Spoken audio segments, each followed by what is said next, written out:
pulled from the ocean. This is after he crashed his hot air balloon. Apparently so.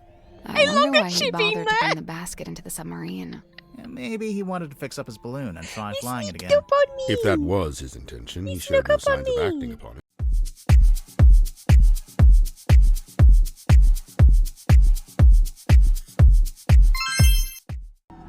Okay, let's play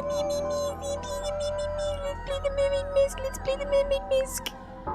Let's play the mermaid mask. Let's play the mermaid mask. Okay. So we just spoke to, was her name Mariana Moon? Because I kept thinking she was called the Mariana Trench.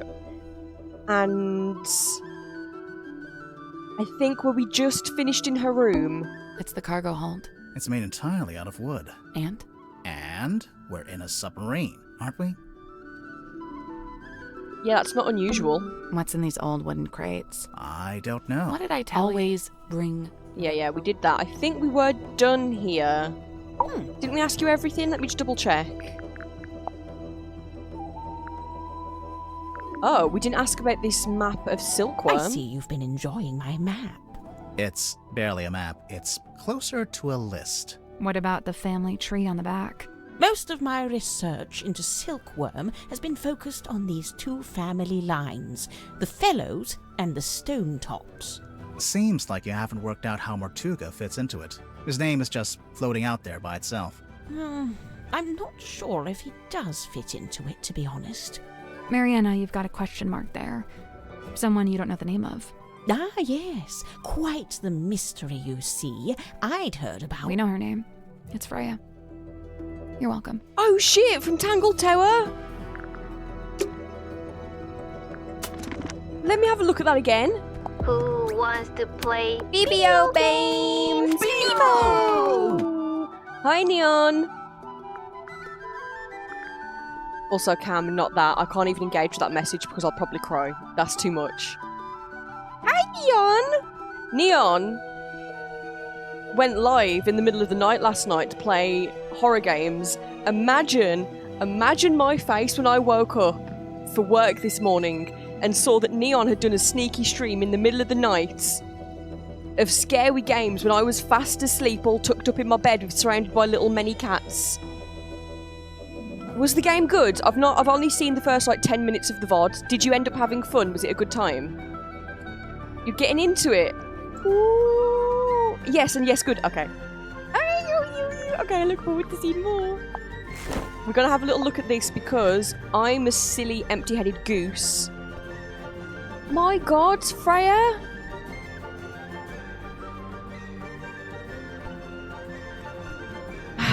We didn't even play Tangle Tower that long ago. It was like 6 or 7 months ago. Right, let's leave this room. Who's in here? The airlock grotto. Hello? Hey, it's me, Madam Tadpole. Yep, that's my name. First question, go. Are you a mermaid, or what's the deal? Are you free Good on question. Thursday night? Half mermaid. The top half, obviously. From the waist up, all mermaid. And as you can see, I have the legs of an ordinary human woman. An ordinary human woman? Who happens to be an Olympic-level swimmer. Second question, go. Hi. It is a very pretty room. Tell us about yourself. So, Madam Tadpole, you're a professional swimmer? Or a professional mermaid? I'm not a professional anything, not anymore. I'm done with all that. Do you have gills? Nope, it's You can't a tattoo. ask people if they have Sorry to gills. disappoint. It's cool. Why'd you get it? I've always been real good at holding my breath underwater, like scary good. The other kids used to call me Fish Girl. Kids can be mean. I'd say they had it right. How come you're here on the submarine? Okay, so I like to go diving. In the sea, deep. Oh, like with an oxygen tank and a mask? No. I don't use any of that stuff. Anyway, so one time I went too deep. I wasn't going to come back up. I was pretty much done for. Somehow Magnus found me, pulled me into his submarine. He brought me back. I owe him my life. Wait, so are you from Silkworm? Were you living in the town? Nope, I'm from far away. Then how come you were diving into this bit of ocean? Oh, well, yeah, I was visiting the town. For work. What kind of work? Performance art. Kinda. Like I said, I'm done with all that. So, Mortuga saved you from drowning, and you just decided to stay? It's where I belong. The ocean. I had my fill of living on land. I've got no interest in going back. It is cool that her gills are tattooed on. She's very, very cool. Definitely hiding something. And also, if you just saw me pop up a tab that I wanted to quickly look at, it's because I wanted to double check that Freya was the murder victim in the last game. Freya was the murder victim in the last game. I was wondering, because I remember she was one of the teenage girls, but I couldn't remember which one. Yeah, she's the murdered one with green hair and the artist, and she painted that scary painting. That's Freya Fellow. Deadids. It looks like you've made yourself pretty comfortable down here. Magnus offered me one of the bunk rooms, but I turned him down. And yeah, over time, I turned the airlock into a nice little home for myself. It's beautiful. Where did you get all this stuff? The mirrors, the bottles. Shipwrecks, shipping containers, you name it. If it falls into the ocean, I consider it fair game. You go swimming out in the actual ocean. Of course. Isn't it cold? And what about the water pressure? Oh my god, I love how she laughs. That's for other people to worry about. So, how do you get out into the sea? Or do you just go from up on deck? See that hole in the middle of the room? Leads down into a big old water tank with a door that leads outside. I go out into the ocean every single day. Hi, Mono. I'm impressed. Like I said, this is where I belong. How long have you been living here? I stopped worrying about times and dates. It doesn't mean much down here. But I know I arrived after Sim and before Dirk. Do you get on with the other suspects? Oh, sure. It's a nice group. I was closest with Magnus, though. He was one of a kind. Ooh. Ooh. She's very cool and gay. Yes, and Freya did deserve better. But bitch can't. True, but at least the murderer was kind of a diva. I'm sorry, but she kind of was a diva. We don't support her actions. I remember the sub did a But, you weird know. kind of tilt. Okay, this Don't is know what it important. was, This is the but timeline anyway, stuff. It woke me up. So yeah, I'm trying to go back to sleep, but I can't because now there's all these footsteps. Love these little outside models my so much, room. by the way. I get up and check outside. Nothing. So I check the bilge. Was anyone in there? No, but something's dripping into the water. I get a closer look, and it's blood coming through the drain that connects to the room above. So I head up there to check. The door's locked. I open it up. You unlocked it? How? By turning the wheel. So, okay, I guess it's not really locked. More like shut. Could anyone turn that wheel? Probably not. It takes some upper body strength. I go inside, and that's when I find him. Dead. Killed, looks like. I get angry. I'm out for revenge. I gotta find the guy who did it. So I run to the mess hall. Nobody. Climb up to the parlor. Nobody. Then I notice the hatch up to the foredeck was left open. Someone's making an escape, I think. Cowardly. I go up on deck. Nobody. I look across to the aft deck. Let me guess. Nobody. Nah, there was a demon. Yep.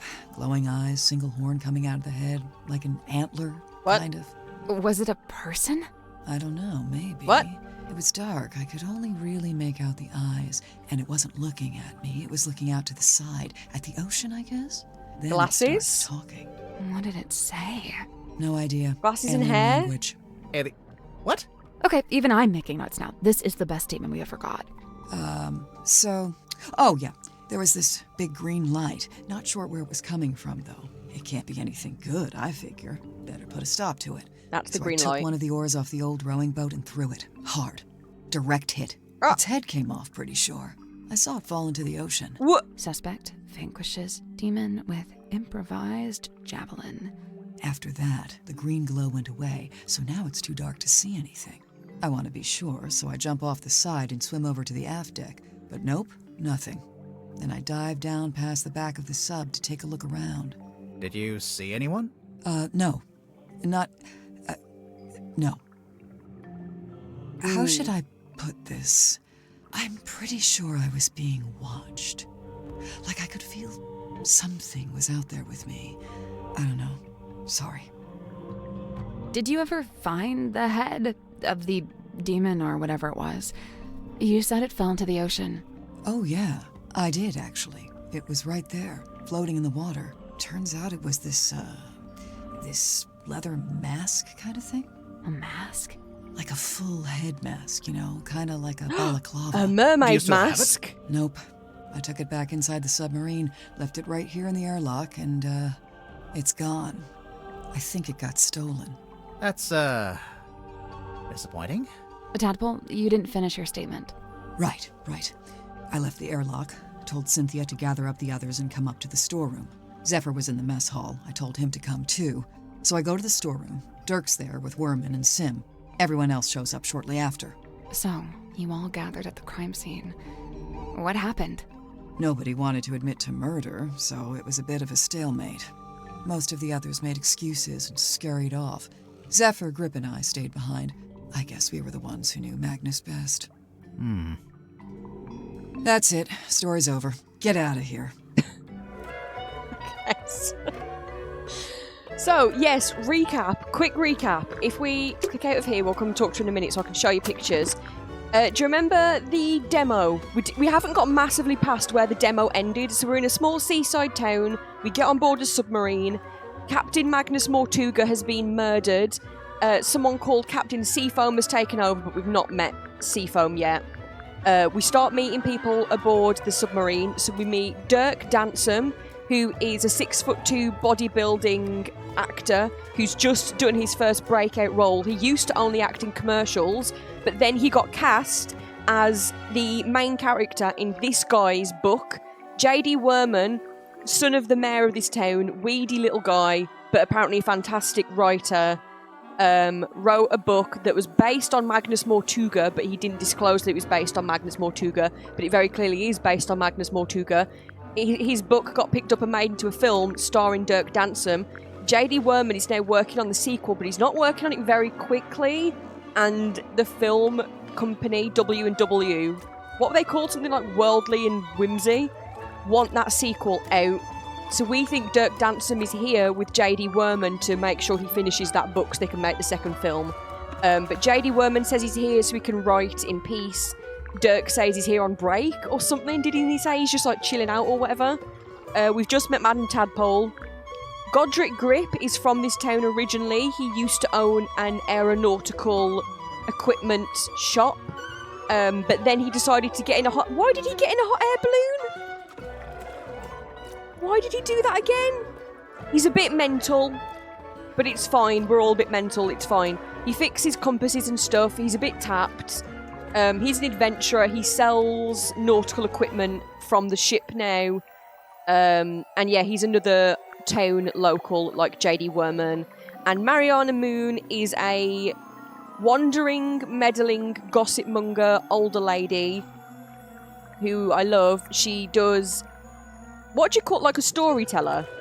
We asked her about her job, and her job is basically like historian slash artist slash tell stories to people slash busybody. She's researching everyone's lore, and she's putting together the family tree and stuff that we saw on the back of that map. She probably knows the most out of everyone, but she got here like 30 minutes before Mortuga was murdered. So she's probably the least likely. I mean, maybe she did it, but she just got aboard and then Mortuga was murdered. So that's everyone we've met so far. Let's poke about her room. Looks like a jellyfish. It's 2 glass bowls and some seashells. Right. But what does it look like? It looks beautiful. Jellyfish. She sells seashells by the seashore. Terrible place to sell seashells. Anyone can get them for free. They're just lying around. It's a collection of small mirrors. You know, it might be fun to start a mirror collection. I could really see myself doing that.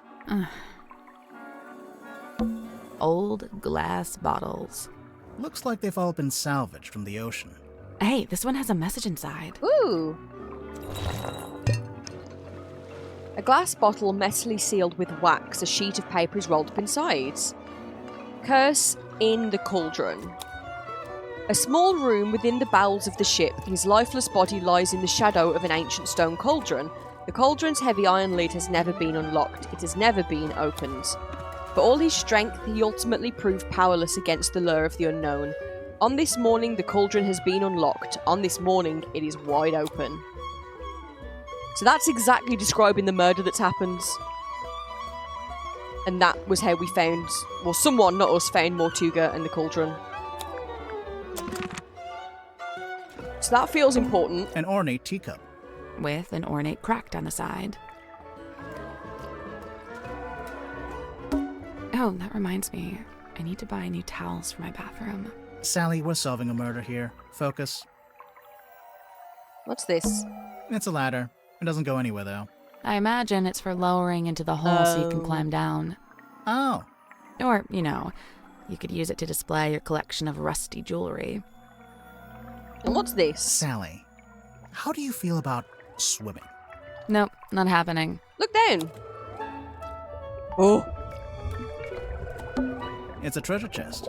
We can't reach it while it's underwater. What a tease. We can't jump into it? No. Thank you. You're very welcome. You're very good at puzzles and mysteries. You'll pick up on it so quick. Cushions. Cushions. Okay, now let's ask her about the items we've found so far. Oh, no, let's ask her about other people.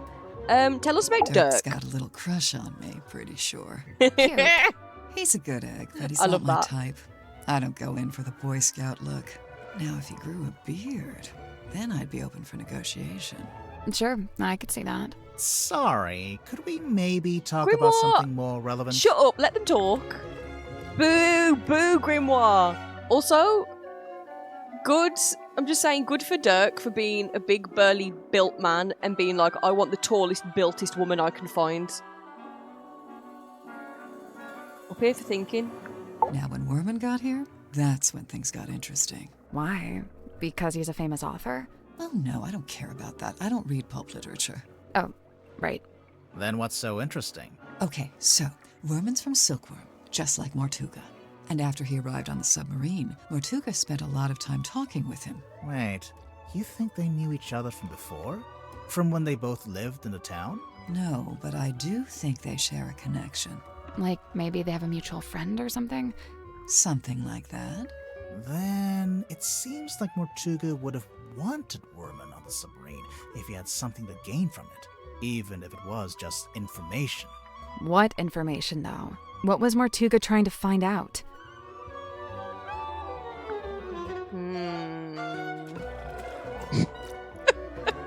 Yeah, exactly. Just because he's struggling to listen to these people talk about a big, tall, handsome man. Also, I think, yeah, J.D. Werman definitely seems villainous. But I don't know if you can help it. It's hard not to seem villainous when your eyebrows are this angry, you know? Also, his dad was the mayor, and he started out in journalism. Like, he's just got a very smarmy backstory. Like, he can't help it. I really liked him. He wasn't like anyone else I've met. What did you like about him? He was this great combination of super introverted and super proactive. Like you'd be complaining that you had a headache or whatever, and he wouldn't say a word. But then the next morning, you'd wake up and find painkillers beside your bed. Wow. Kinda creepy, sneaking into your room at night. And where would he get painkillers on a submarine? The point is, he actually cared about other people. Everyone has Really, the agreed only person he was very hard on was kind. himself. Go on. Well, for one, he never let himself leave the submarine, even if he wanted to. Did he want to? I think so. Then what was stopping him? I wish I could say. I know he used to run a shop selling compasses or whatever, but from what I gather, he knew it wasn't really his life's calling.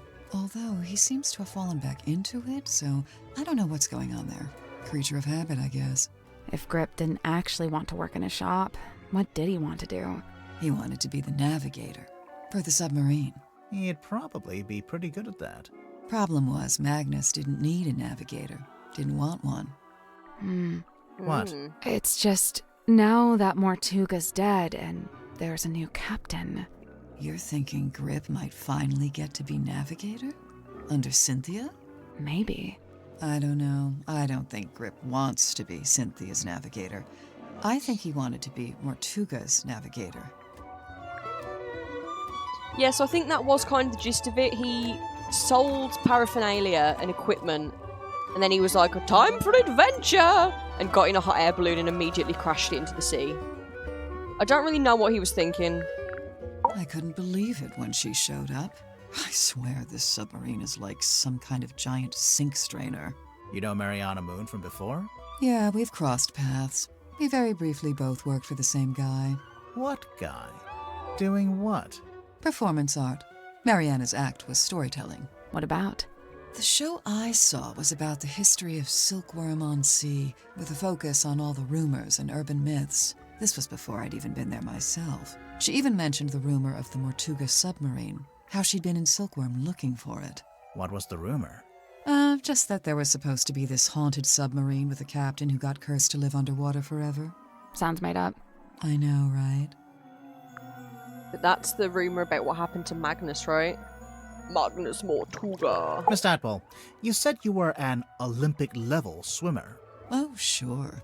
They never let me compete, though. I got banned way back when I used to swim in regionals. Why? What did you do? Nothing.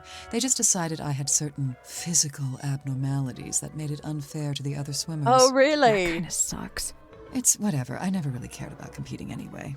So what did you do after you got banned? Oh, you know, left home, traveled, got a job, quit that job, traveled some more. And, have you always been green? Oh, you finally built up the courage to Grimoire. ask, huh? No, it was a reaction to some chemicals we used in a little water tank I used to swim in. The doctor said it's reversible, but I couldn't afford the treatment, so yeah, I'm green. Real transphobia impacting everyone. Intersex Madam Tadpole confirmed. Poor Madam Tadpole. Okay, we've got a bunch of items we can ask her about. Does she recognise the boy? Magnus wouldn't bring this inside the submarine, but he didn't seem to want to get rid of it either. So it must have some kind of purpose. We already know what it does. It glows We green. saw it on the way in. It shines a big green light so you know where to go to find the submarine. What do you know about this map? That drawing of the coral, it looks familiar. Oh, it's just a generic piece of red coral, isn't it? It reminds me of a piece I found in the ocean recently. Can I see it? Do Ah. you still have it? No. Great. So it could actually be based on a specific location. Yeah, no, also, yeah, the green does look good. And Grimoire, don't just... If someone's green, just let them be green. So mean. What do you know about the cauldron? All I can say for sure is that at one time, this cauldron spent several years underwater. Not just underwater, but in the ocean. I can tell by Yeah, the it's growth got of the little critters on barnacles it. and algae. There's no growth on the inside, though. Or on the lid. Yeah, I noticed that too. So it was only partially submerged for some time. Let's see what if she likes J.D. Worman's So the writing. main character is inspired by Magnus Mortuga? I think so. But Worman changed his name to Marcus Mordu. Nice. Real subtle. Feel like she doesn't care for it. Well, what about the action You figure? know, I think I'd make a pretty good action figure. Maybe a bath toy with little legs that kick when you wind me up. That'd be really buy it. cute. Do you like this glass eyeball we Where found? did you find that? Yeah, it was in Sims. Oh, we just found it lying around in a corridor. What is it? It's Magnus's key. It unlocks Oh. his cabin. Really? Yeah, you just gotta push the iris, and the key pops out the back, see? That feels kind of violent. So, you need this to lock or unlock the captain's cabin. We found it in someone's bedroom. Magnus only locked that door on rare occasions, but whenever he did, he used this key. And, the cabin is? Down the hall from the parlor, at the very back of the submarine. Also, girly, I love you, but I'm gonna need you to explain this bottle. Where did you get this bottle from? I found it in the ocean, like everything else It in explains Magnus's When? death. Recently? here. Yeah, this morning. Was it near the submarine? Of course, I never go too far out. Are you gonna open it up? No way, it's a message in a bottle. If I opened it, it'd just be a message and a bottle. Not nearly as interesting. Have you tried to read it? We're just not going to acknowledge that it's about Magnus. What do you think about this lovely painting? What? I feel like I know what this is. The thing in the painting. It's beautiful. You've seen it? Not seen it, more like felt it. I'm pretty sure it's out there. Maybe even right now. Should we be worried about this? That's up to you. Do you like cell phones? I kind of wish Dirk hadn't brought that onto the submarine. Why? Feels like it breaks some unspoken rule, having contact with the outside world. I saw posters just like this up on the walls in Fortuna Hall. You went to see Symmetry's show? No, by the time I came through the town, she'd already left. But her posters were still up. Yeah, the owner was scrambling to find something new. I don't think she wanted to admit she'd lost her star act. The theater owner, that's Baroness Fortuna? That's her. And did she ever find a new show? No. It didn't work out. That painting belonged to Mortuga. It was on board the submarine. But when Mortuga owned the pub, the Stone Top Inn, it was also in there. So he cared enough to bring it with him. Or someone did, but we're presuming he brought it with him. It's so pretty. It's a big, pretty mermaid. Cynthia mentioned the ship's compass broke. Looks like Grip's in the middle of fixing it.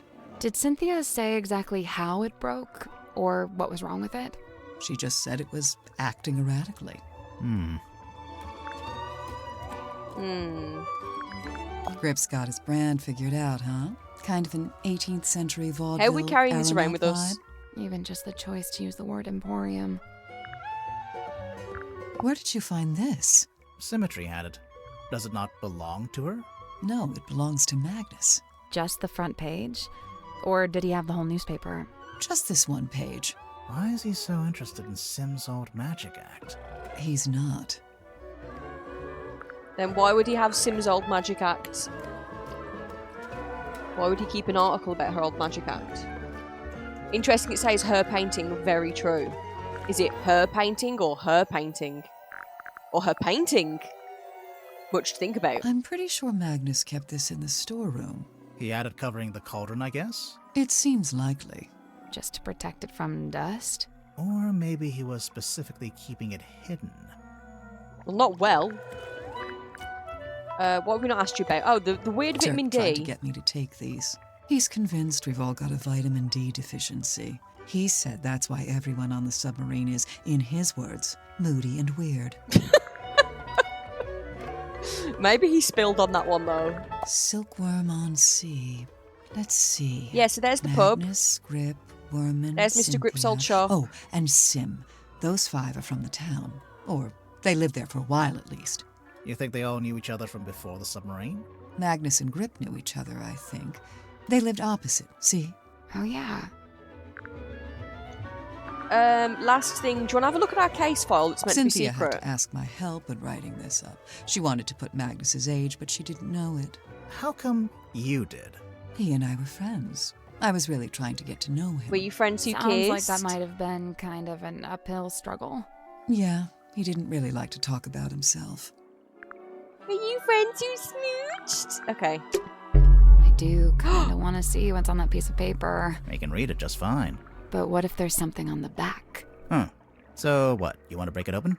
Maybe, yeah. It's wax, right? Hey, I don't go around breaking your You stuff. pop wax off. Oh wait, we not asked you about Moon Vial. Thank you, good catch. Tick, tick, tick, tick, tick, tick. Oh yeah. This was on the floor of the crime scene. Do you know what it is? Poison, maybe? We don't know that. We don't know what it is. Doesn't make any sense. We think it's a for it to sleep be draft. poison. Magnus was killed with a blade. Something sharp. Right. But there wasn't anything like that at the crime scene. Well, then it must be somewhere else. Mariana sniffed it and she identified the herbs inside it, and it was all the stuff you'd need for a sleeping draft. So we've been, this is Sim's room, we've been in Sim's room. She's the little blonde girl, but she wasn't there. What's this? So where is she? The bilge. Oh, I was waiting for it to get brighter and it just didn't. It's almost pitch black in here. I'm guessing you didn't bring a flashlight. There's something. We could use the boy. It goes green. Oh, can we not use the buoy? Nope. But it glows green! What about... cell phone? That's got a light on it. We can use Dirk's cell phone. Do you think he'll mind? Probably not. We can see! Point it here. Here? Here.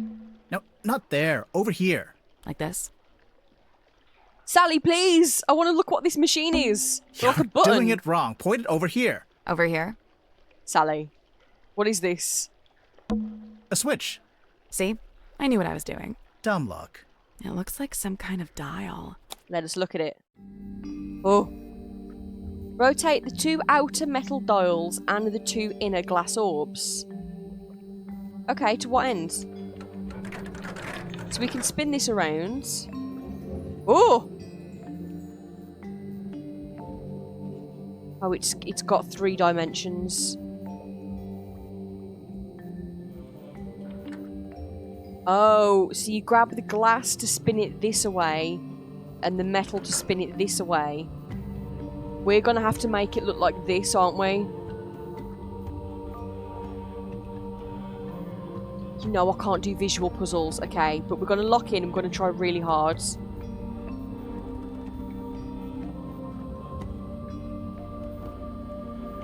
So is it like make this one look like that and that one look like that, maybe? In which case we want to get 3 reds in a line on the left. Is that even possible?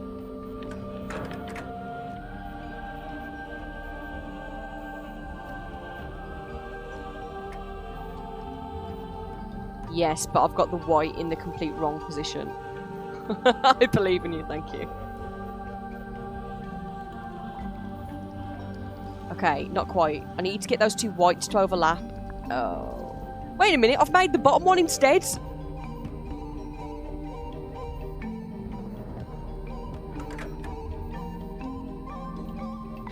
That was an accident. Okay, so then maybe we make this one look like the top one? I still want 3 reds on the left. Can you get me there? Can you get me there? I don't like the look of this white one over here, though. This... I think you're going to be a problem. Oh, oh, oh, okay. 3 reds, kind of. I need to get a white up here. Oh, oh, oh, oh, oh, oh, oh, oh, oh. Ah, shit sticks. So close, but not really. This bit's wrong. How do I fix you? That can't be right. I've not got another red over here to use. Okay, okay, okay. Never mind. Give you a little... I need... like this. Like this? No, no, no. Wait, wait. I'm just going to give it... I need to refresh my brain. Let me just...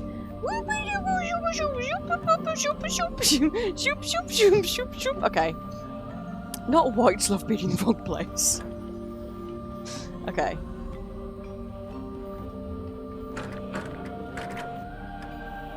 I need 3 reds on the right, but I also need 3 reds on the left.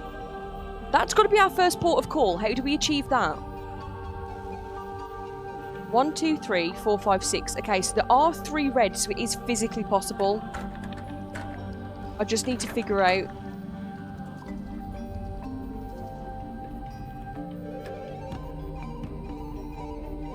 Okay. What do I get?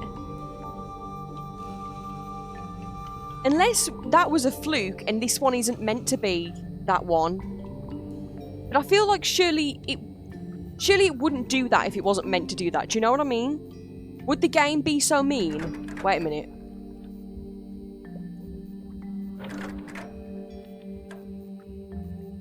Wait a minute. Are we almost there? No. We've just done the same one again.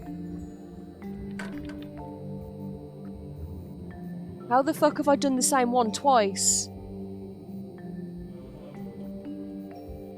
That's not it.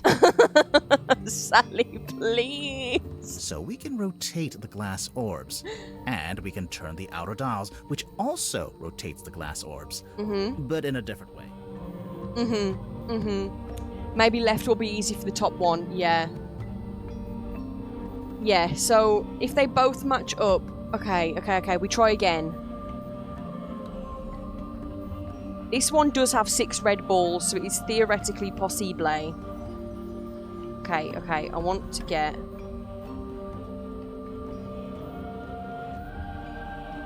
Wait, spin it round that way. So I can do this. No, this needs to be red down here, not white.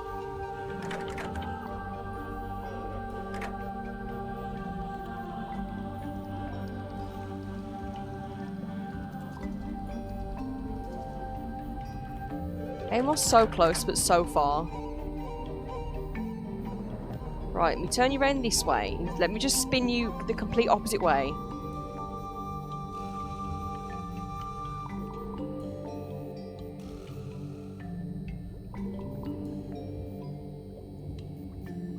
Wait.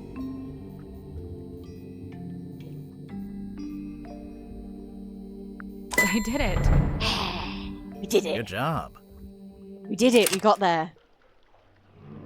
Oh. Hello. What's all this crud? Yeah, this room smells like rust and dirty seawater. I kind of like it. I knew you were going Ew. to say that. You always like the worst smells. What is that? I have no idea. Looks like a It's toy some gun. kind of strange device. What should we call it? Toy gun! What the hell is that? Love the colour palette on it though. What's this? Good job, thank you. It was a struggle, but we got there. A license card that's been cut in half, then taped back together. Tonya Tadpole. This is back before she was green and before she had cool hair. Ocean Rescue something association. Ocean Rescue Divers Association. Free diving, deep diving, reduced visibility and high pressure. Ooh, why is that down here? A glass bottle. It's just trash. And don't be so Oh. quick to dismiss it. One man's trash is another man's... Oh, yeah, no, it's just trash. Oh, what about this? Yeah, this room smells like rust. kinda like I it. knew you always like the worst. Yeah, this room smells... kinda You like it. always like the worst. The light is coming through an open drain in the ceiling. A drain in the floor of the room above, you mean? Literally the same thing. Tadpole's room, right? Can we go ahead? So, the bilge collects excess water, Sure.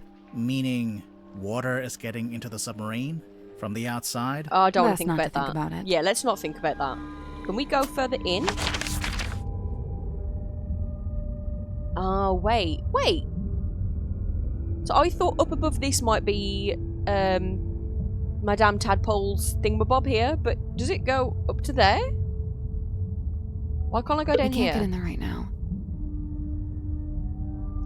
Okay, before we start doing a second lap and asking everyone more questions, I want to have seen everything. Also, there's a floaty thingy that wants us to come back here. So we should maybe do that. What did you want to... There's the painting of her. Oh, Hello? Go solve the crime! we're solving the crime. We're doing it. Did you talk to Sim yet? Sim? Sim! Symmetry! Where is she? She'll be in the room nearest the illusion theater. The child's room? The one with that weird painting? We checked in there. Yeah, no, there's no weird painting in that room. Just a weird girl. She was in there the whole time. Tell her to knock it off and start taking this seriously. We rifled through her stuff and stole a glass eye. I knew it.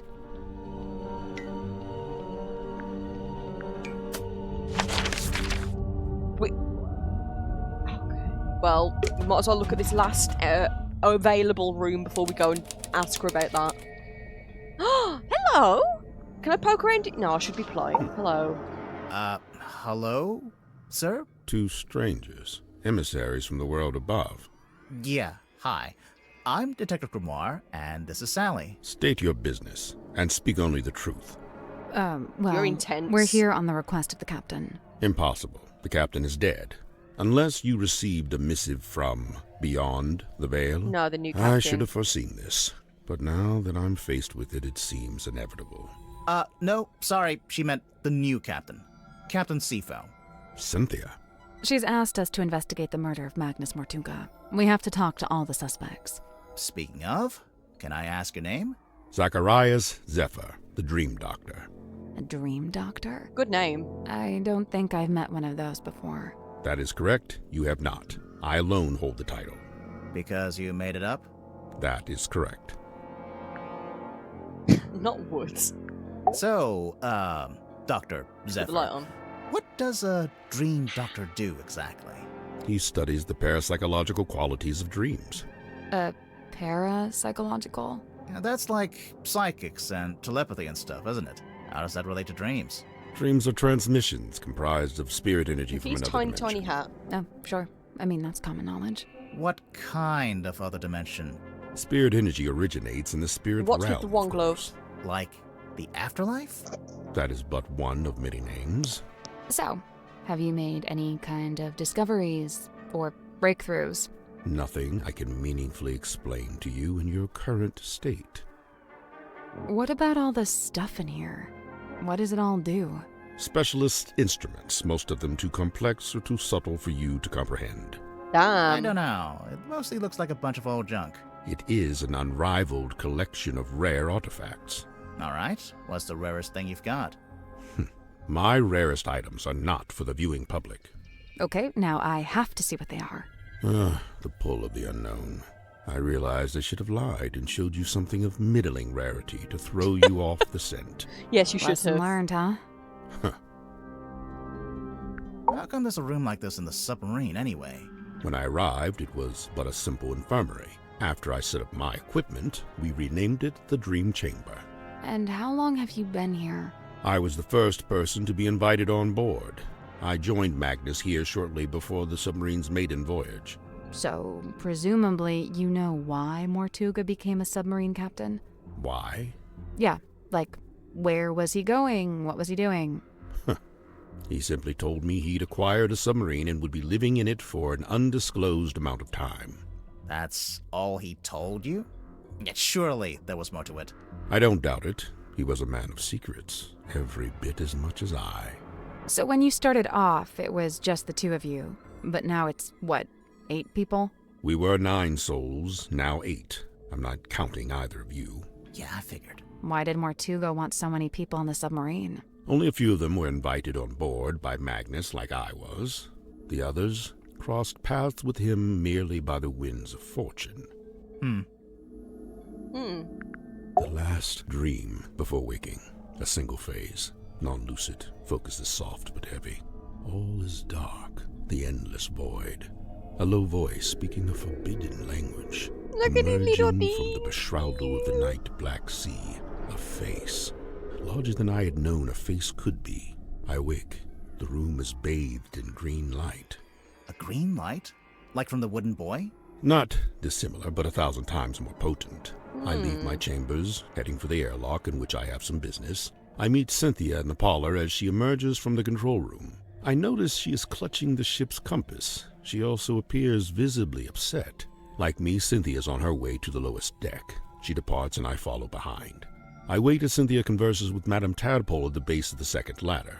Madame Tadpole ascends the ladder. She is moving with haste and purpose. She requests that I go immediately to the storeroom at the end of the corridor. Did you go? As soon as I'd concluded my business. Which was? Nothing of great import, merely something I needed to collect from the airlock. So you went to the airlock, and then you went to the storeroom? I did, right after I stopped off at my chambers. You understand I first needed to return certain items to their designated storage locations. So a mermaid mask's After gone which missing I truly from that did room. do as Madame Tadpole had requested. I did ultimately regret my dallying. As it transpired, she had wished to inform me of Magnus Mortuga's death. And there his body lay, in the shadow of his stone cauldron, his blood pooling beneath him. A potent unease was already germinating amongst the group. Doubts were beginning to be sown, and fingers were beginning to point. Magnus Mortuga was a man of great will and great strength. It is hard, still, to accept that he has left us. How did you meet Mortuga? It was on my first visit to Silkworm many years ago. I was merely passing through, so I stayed at the inn where Magnus was working at the time. So Mortuga was just an innkeeper at this point.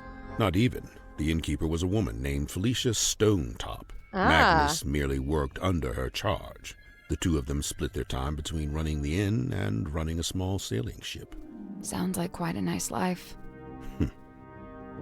We know her. She was on our list of clues.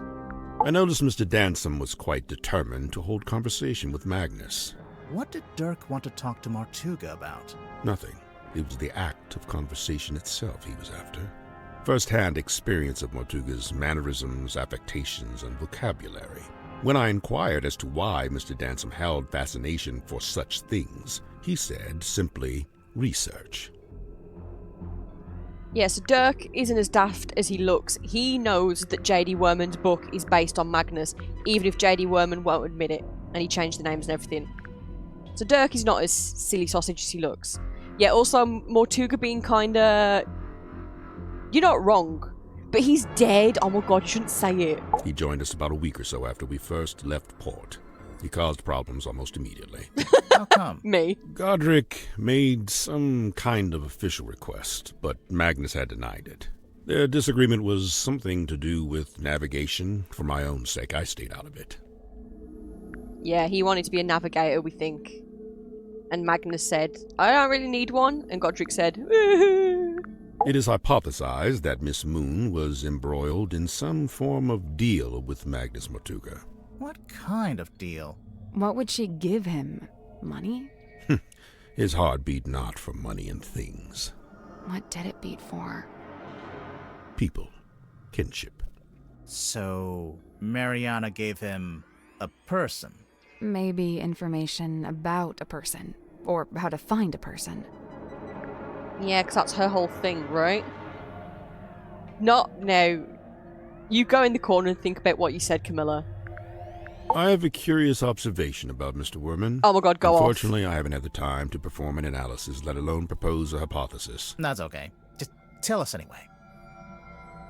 I observed that he did not seem at all saddened or sorrowed by the death of Magnus Mortuga.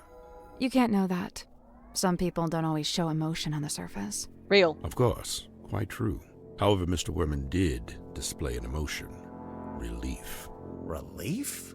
Gazing upon the crime scene, much of the tension coiled up in Mr. Werman's body visibly dissipated, and thereafter he seemed energized, galvanized. Well, if the guy whose life he has plagiarized to write his books dies, he no longer has to worry about that guy being like, hey, you plagiarized my entire fucking life and I deserve royalties, or I'm going to tell people.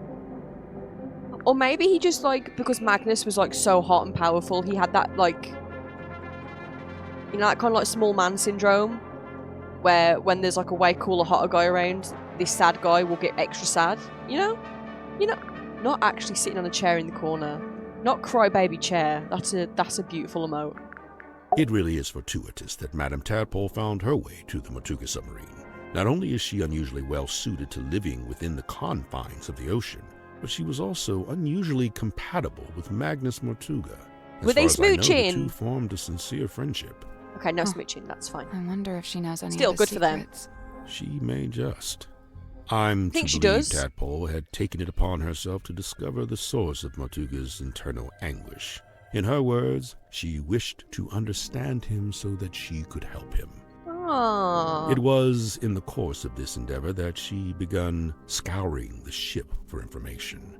On one occasion, I entered the captain's cabin to speak with Magnus, but instead I discovered Tadpole quite alone, trawling through his bookshelf.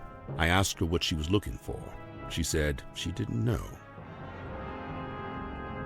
It sounds like they've got a really beautiful, sincere, meaningful friendship.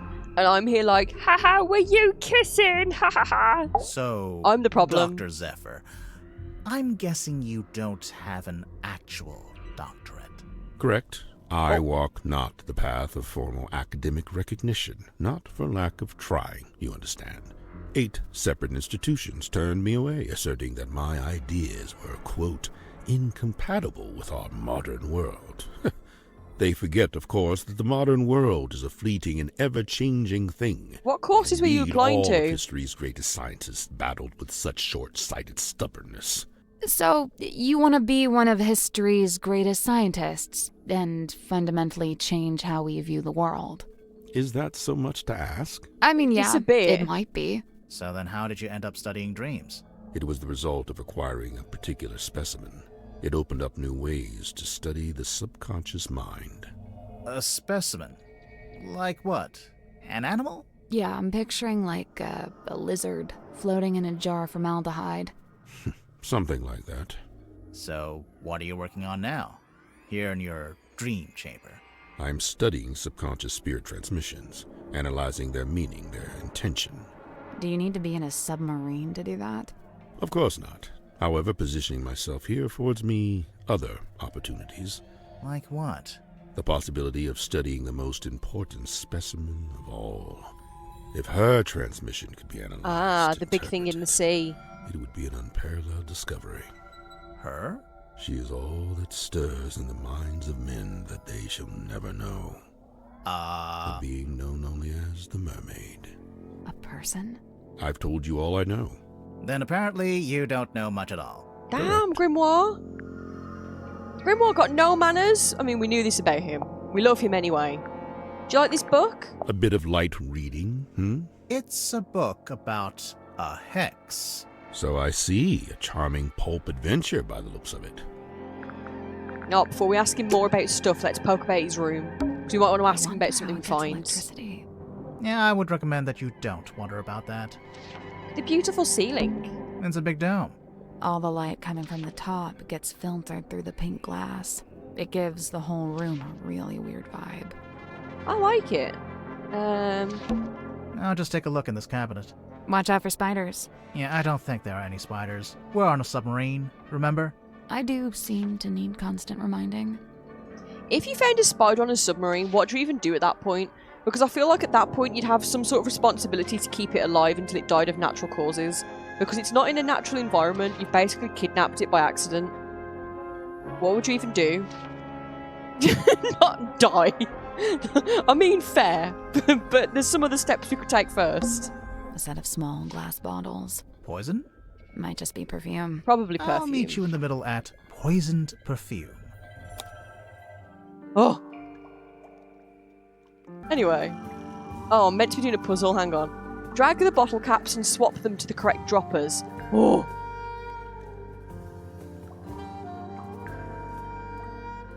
Oh. Okay. So the moon bottle is a crimson hue upon the label. So that's one of our labels that have red on them. So let's maybe just put you on here for now. The sun drips fall with a hurried cadence.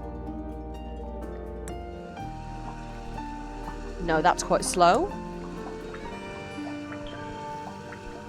Okay, so this one's quite fast. Oh. Green fastest. Oh. That one's stuck. Not you. Oh, wait. Which of the greens is faster? But no, this one won't drip at all.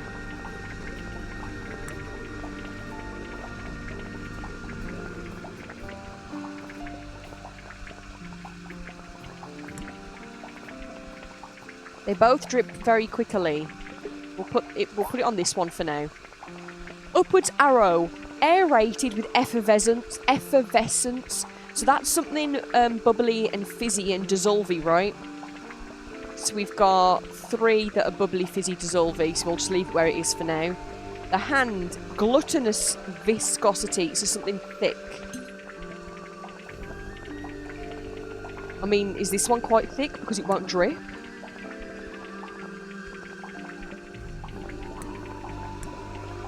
No, this one's quite... So I think the hand goes on this one. which means the moon, which is a crimson hue upon the label.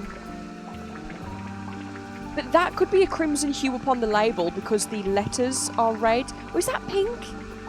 Would we call that red or pink? I would say pink rather than red. Don't know, we can figure that out later. So the crow exhales a curious vapour. Who up exhaling a curious vapour? You exhale a curious vapour. Who else? No. No. You do. So, it's either this one or this one. So we could leave it there for now. The eye, a conspicuous X upon the label. So theoretically, it could stay where it is. Nope. 6 bottles, each with a dropper and a cap on top of that dropper. I guess each bottle has a specific cap that matches it. Okay, well, we figured out there were a few where a few different ones could fit, so that's what we've got to figure out now.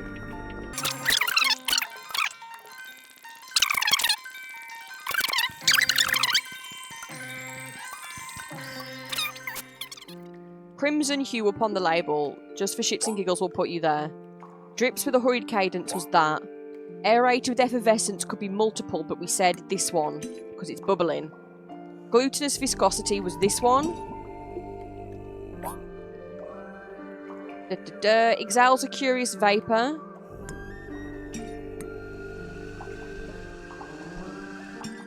It's this one. X upon the label can't be this one, so you need to get swapped with someone. So which one of the these two could be swapped? So the moon, crimson hue upon the label could be swapped, I think. But not with that one. It could be swapped to this one. And this one's glutinous viscosity, so that one can't be swapped. Crimson hue upon the label could go there. And aerate with effervescence could go there, but we're wanting to put this there, so that one will go there. Is that it? Got it. There we go. Nice work. Oh, it took me a second there. Is anything going to happen? The glass moved. Glass moved. Let's take a closer look at that bookshelf. What happened? What that? I think I can see a face in there. That's probably just pareidolia. You doing, baby? Who? We got there. The human habit of seeing faces where there No, I think that is your aren't. face. Okay, no, I just saw it too.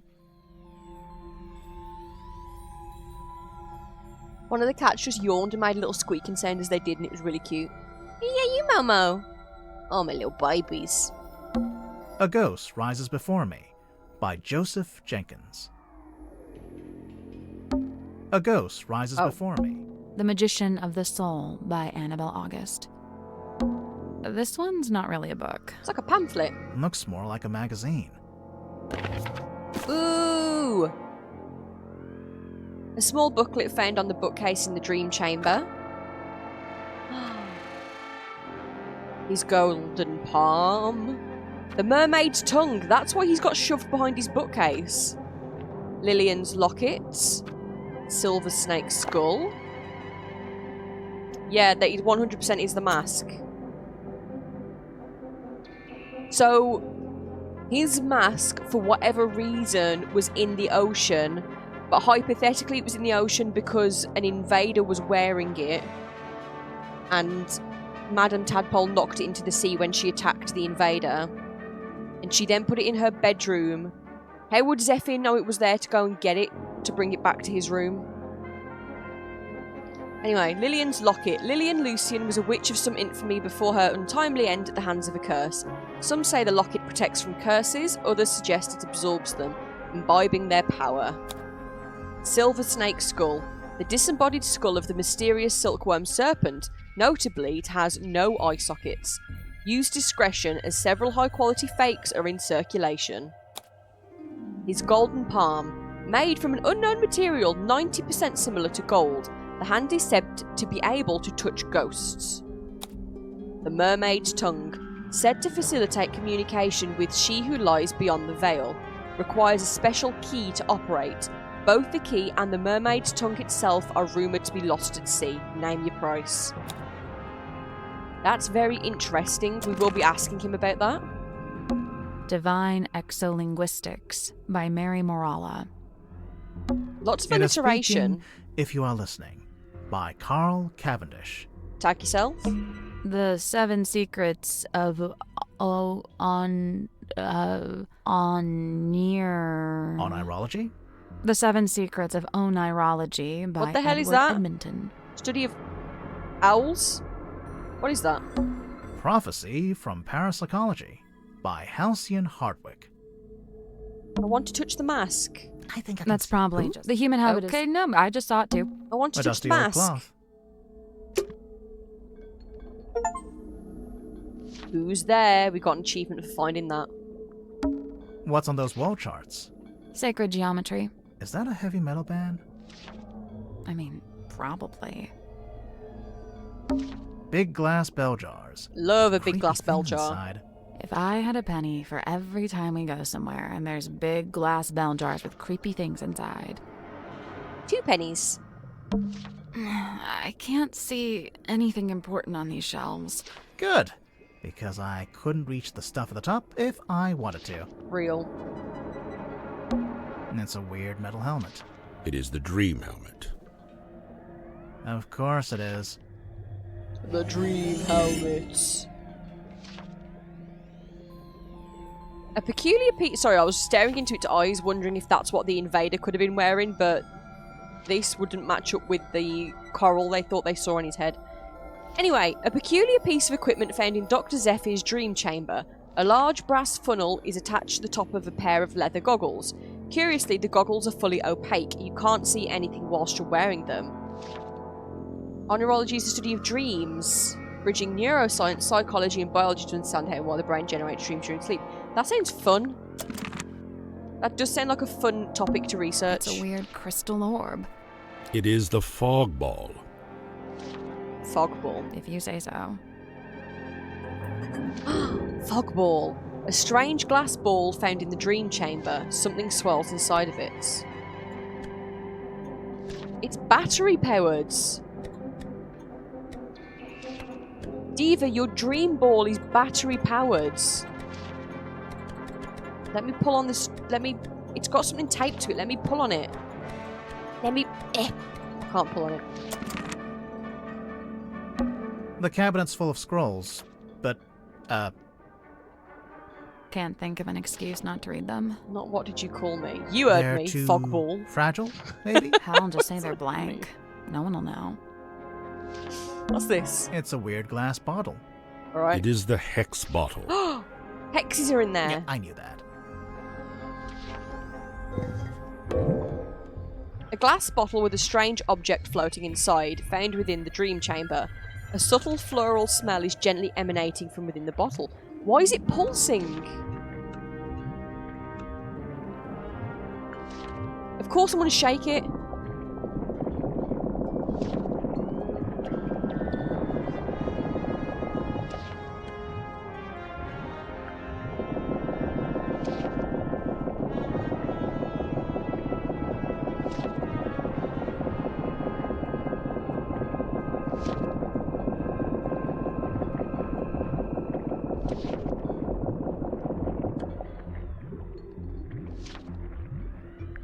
Hey, Frogball, do you want to fight? Come on then, I'll have ya. Shake, shake, shake, senora. Shake your body right. Do, shake it all the time.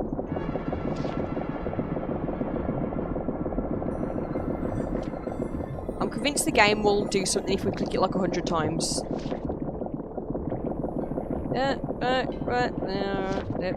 Okay. Shaken specimen syndrome. I think we must have clicked it over 100 times and nothing happened, but... What if I just...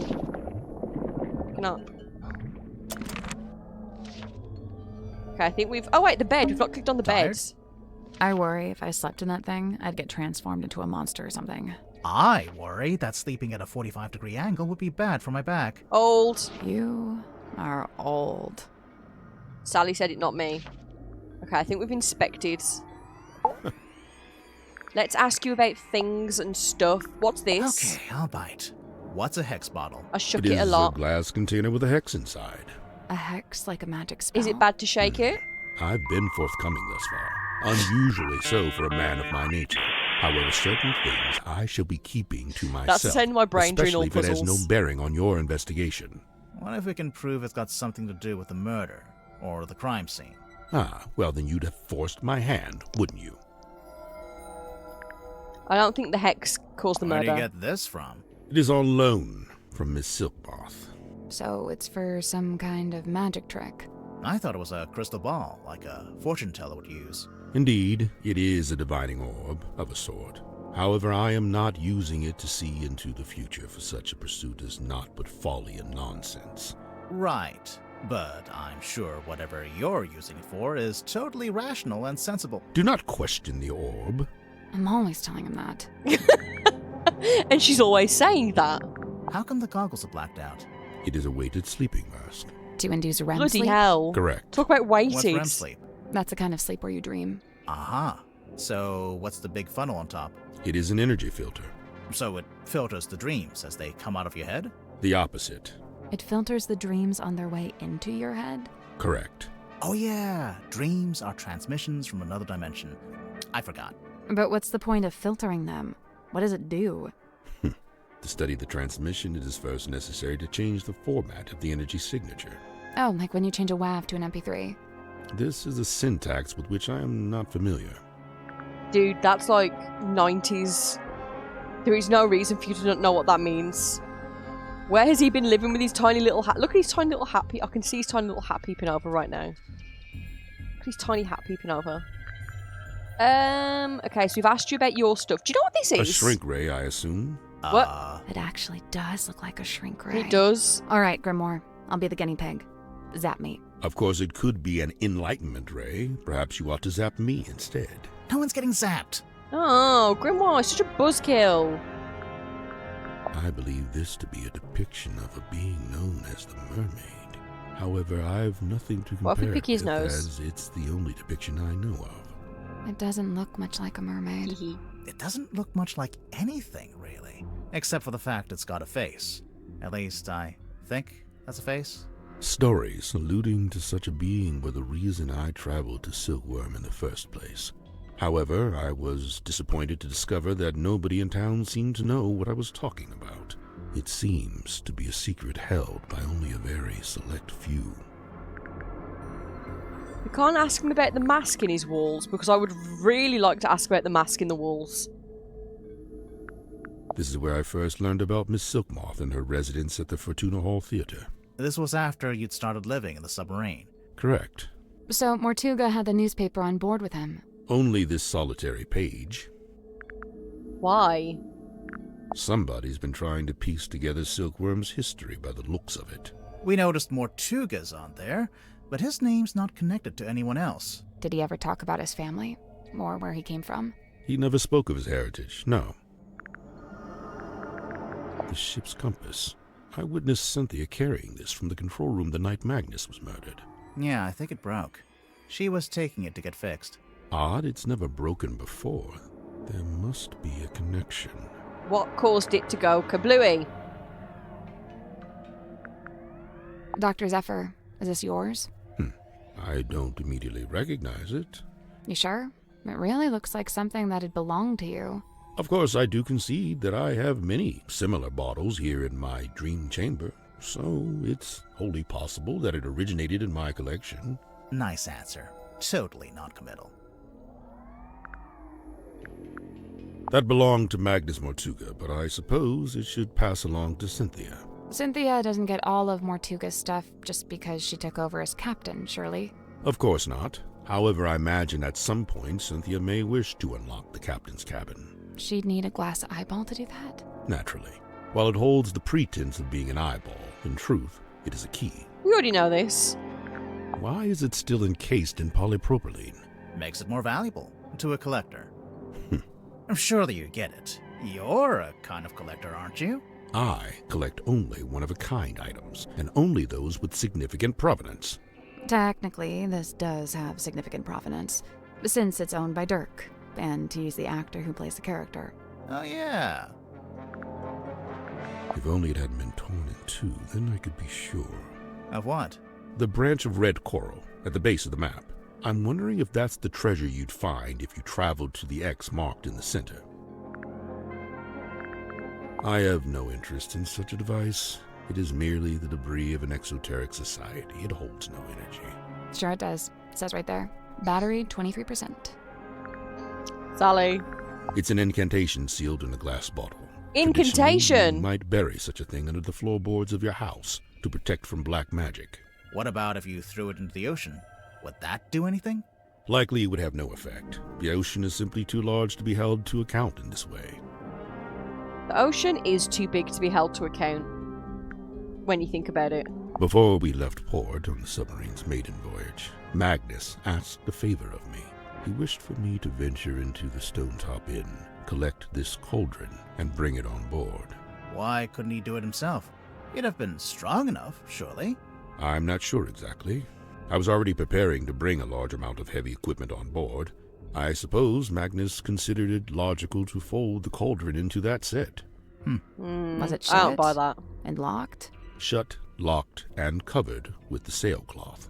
Magnus never told me what he kept inside it, if that's what you're asking. It's the cloth that Magnus used to cover the cauldron. Why would he need to keep it covered? Either to keep it away from prying eyes, or perhaps he concealed it for his own benefit. Do you really believe that? As good as they were, it was not Miss Silkmoth's politricks that interested me. Rather, I was interested in the base mindset they were a symptom of. In particular, her ruminations upon the great unknowns of life and death. There are clues to it, right here. Look at the choice of words. Unfathomable, inconceivable. And on the reverse, you need only look at the chosen subject matter for her newest work. It's a Grim Reaper. It is a Grim Reaper, but it also looks like the bad guy from that book. How long has this been chained to the foredeck? Do you know? Since the conception of the submarine, as far as I know. The conception of its current incarnation, I should say. The wider history of the vessel reaches back a good deal further, of course. What is this, anyway? It is what it says it is, a quarterly journal of listings and inquiries. I noticed the prices are listed as ounces, and that's gold, I'm pretty sure. These numbers are merely a way to ascribe a universal value. Most transactions take the form of a trade, exchanging items of equivalent worth. Oh, wait, so are these things that people have and they want to sell? Or is it stuff people want to buy? Both. What about that last one? The mermaid's tongue. Tell us. Likely the most contentious item ever to be listed in the journal. Desperately coveted by those who believe, and disdained by those who don't. Those who believe. Why is it in your what? walls? That such a thing could even exist. Why is it in your wall? Why can't I ask? An epitaph to human desperation. A totem of yearning for a time long past. If you say so. I remember the first time I laid eyes on Godric Grip. He was dragging this through the parlor. Man and basket both soaked to the core, having just been pulled from the ocean. This is after he crashed his hot air balloon. Apparently so. I How wonder long why had he she been bothered to there? bring the basket into the submarine. Yeah, maybe he wanted to fix up his balloon and try flying it again. Sneaked up on me. If that was his intention, he showed snuck no up on signs of me. acting upon it. He snuck up on me. I just turned around and there was a sneaky kitty there. Do you want to come get on Mummy's lap? Wait, I'll put my legs down. Look. Lap for baby. Just for you. Do you need help getting on? What if I come closer? Here you go. Come on, hop on. Good girl. Yep. And then I'm going to spin back towards the PC. Don't freak out. Whee. Toto, that's Mononoke. How dare you? It's okay. Where you? Oh, she. As soon as I turned back towards the desk, she got up and sat on the desk. Okay, well that was kind of rude. What have I not asked you about? I've not asked you about. Bottled sunlight. It appears somebody's looking to protect themselves from vampires. There's Or- no vampire on board. Vitamin D Is deficiency. there? Of course not. What if about there Mortuga? I'll admit, it was a rumor for a time. Oh, you saw Toto as well? What the hell? What are they? I was too focused on the game. There was just suddenly cats. What have we not asked? Case It file. seems our collective fate hangs on the outcome of your investigation. I guess. This is a good thing. It is high time for a shifting of the tides. What do you mean? There are too many souls aboard this ship, many of them seeking things they shall not find. Okay, I think we've got everything. We need to go and speak to a certain mischievous young woman who pretended to be a painting. Which is kind of cool. So she watched us rifle through her room. Alas, I am outwitted. My paltry facade undone. I mean, yeah, I could see you blinking. We could hear you breathing a little bit too. Sorry. Bound are we by limitation of the flesh. Your symmetry, is that right? Symmetry silk moth, illusionist. And you? Are you not detectives both, in service to the captain? Pretty much, yeah.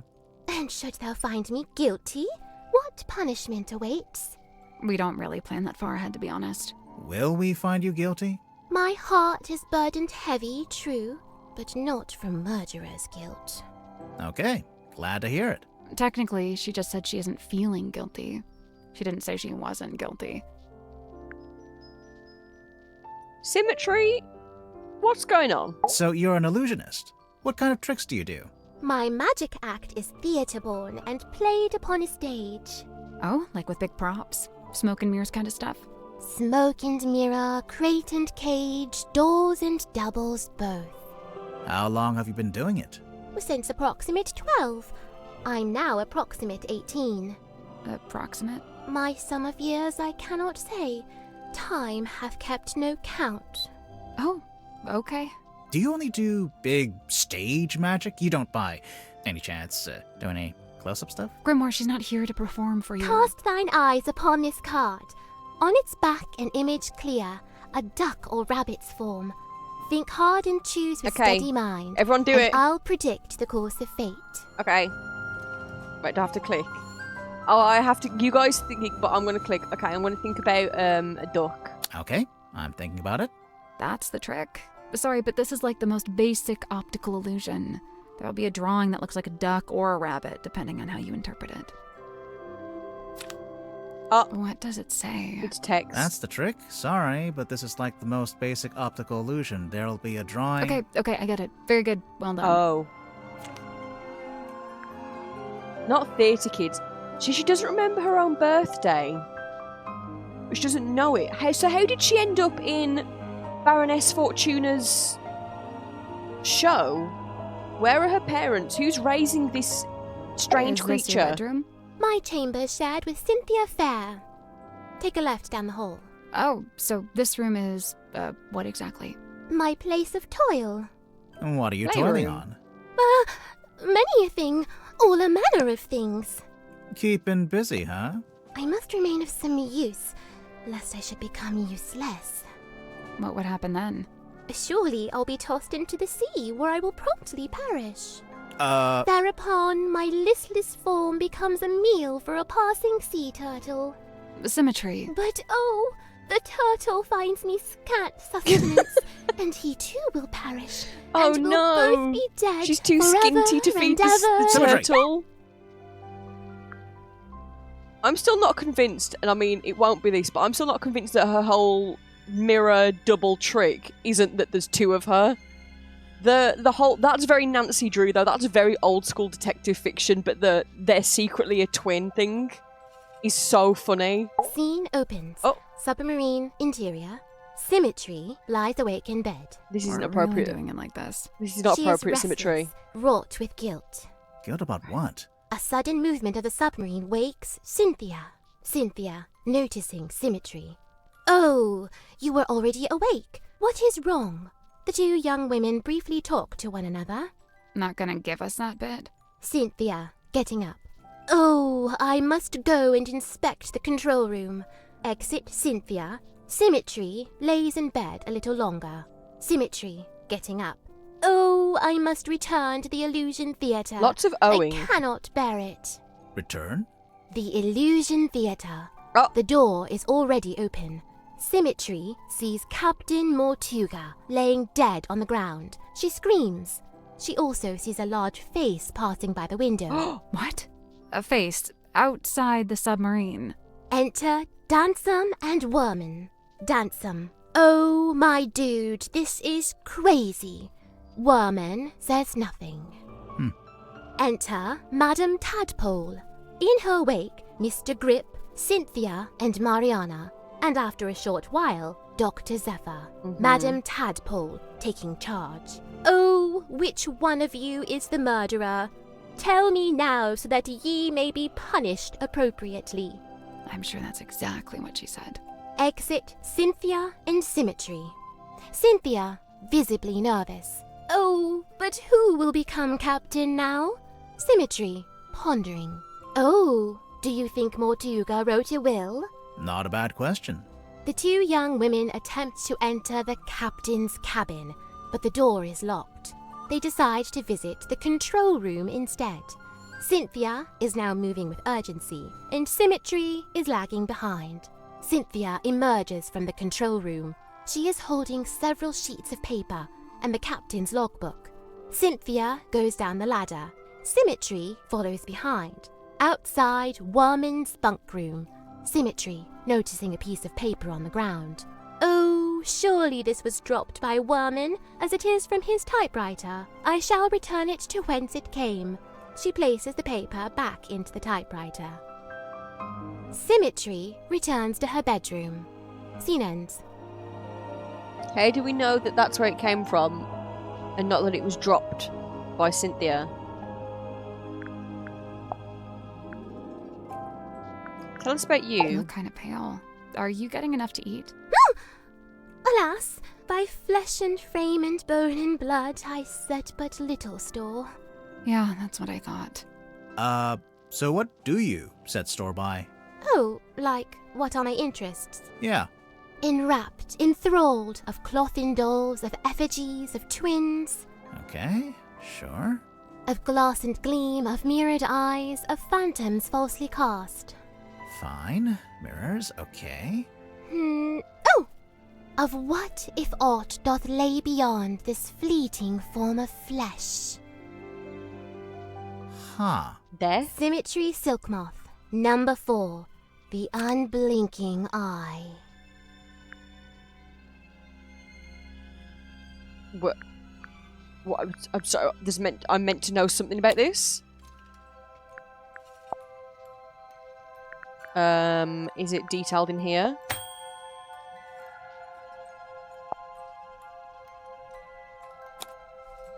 Symmetry Silk Moth. Do.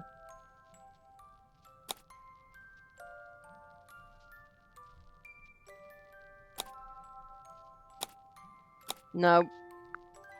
Then that's the stuff on the back about the serpents. Symmetry Silk Moth, number 4, the unblinking eye. What? Resolve, obsession, fear. Obsession?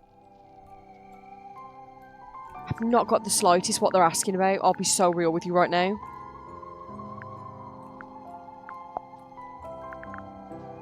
But I obviously fucked up that interaction. What was I meant to know about her being number 4 of? It's not detailed in her newspaper article. You drew this sim? I did. And you hung it up on the wall? In the Illusion Theatre? I fully meant to take it down, but never had the chance. What is it exactly? Imprudent plans gone swift astray. Plans for a new magic act? Why'd you hang it upside down? Upside down? Yeah, I thought maybe it was part of some kind of trick or an illusion. I didn't hang it upside down. I hung it right side up. Really? So someone messed with it afterwards. Anyway, can I exit out talking to you for a second? Let me have a look at that poster by myself. Is there something on here about being number 4?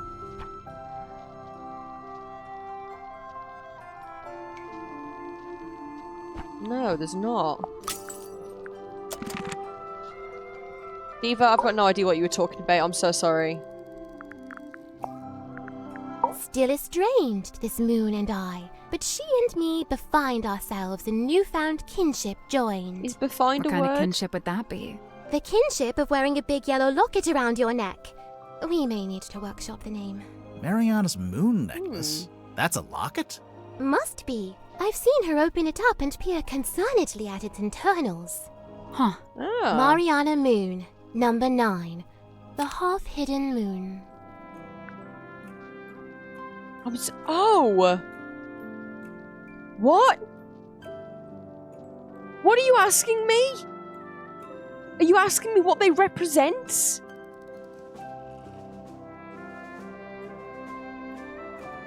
Being incomplete. Being incomplete? God damn. So I mean, there is an answer, but I don't think I'm meant to.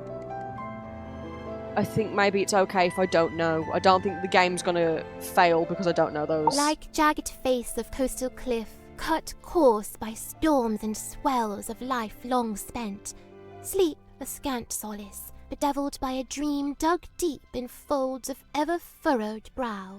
His broad form stood, once ox-strong and stout, now more malediction than man. Doomed to dwell down in the dark, the once light of a life once lived, now too luminous to look upon. Magnus Mortuga, number 1, the turning wheel. And that represents the turning wheel. Represents a change of A fate. change of fate? Diva, we're getting abstracts. His life's long hope to pierce the veil and breach those blackest bounds. Solitary once, no more, for help is found in frightened form of fair and freckled face. She means herself. I'm following. A time bespent in chamber dream, enchained to I lofty don't think quest. bespent is a word. Then lo, a shock! Dismissed, bespurned, rejected. My lonesome purpose lost. Why'd he do that? Zachariah Zephyr, number 3. The Entangled Dream.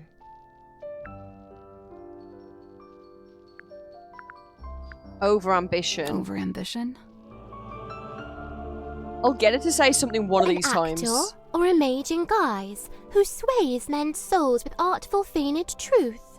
You, think Dirk might be swaying our souls? Fret not, as dwell he in this deep sea womb, his strength's divorced from skyward source. Skyward source? Got no The sunlight. sun, I'm guessing. How do you know he likes the sun so much? Alone he's oft espied, atop our ship, and stood enrobed in warmer light. Dirk goes up on deck a lot. He's still huh? tanning. By himself, I wonder. Dirk Dansom, number 8. The Shiny Penny.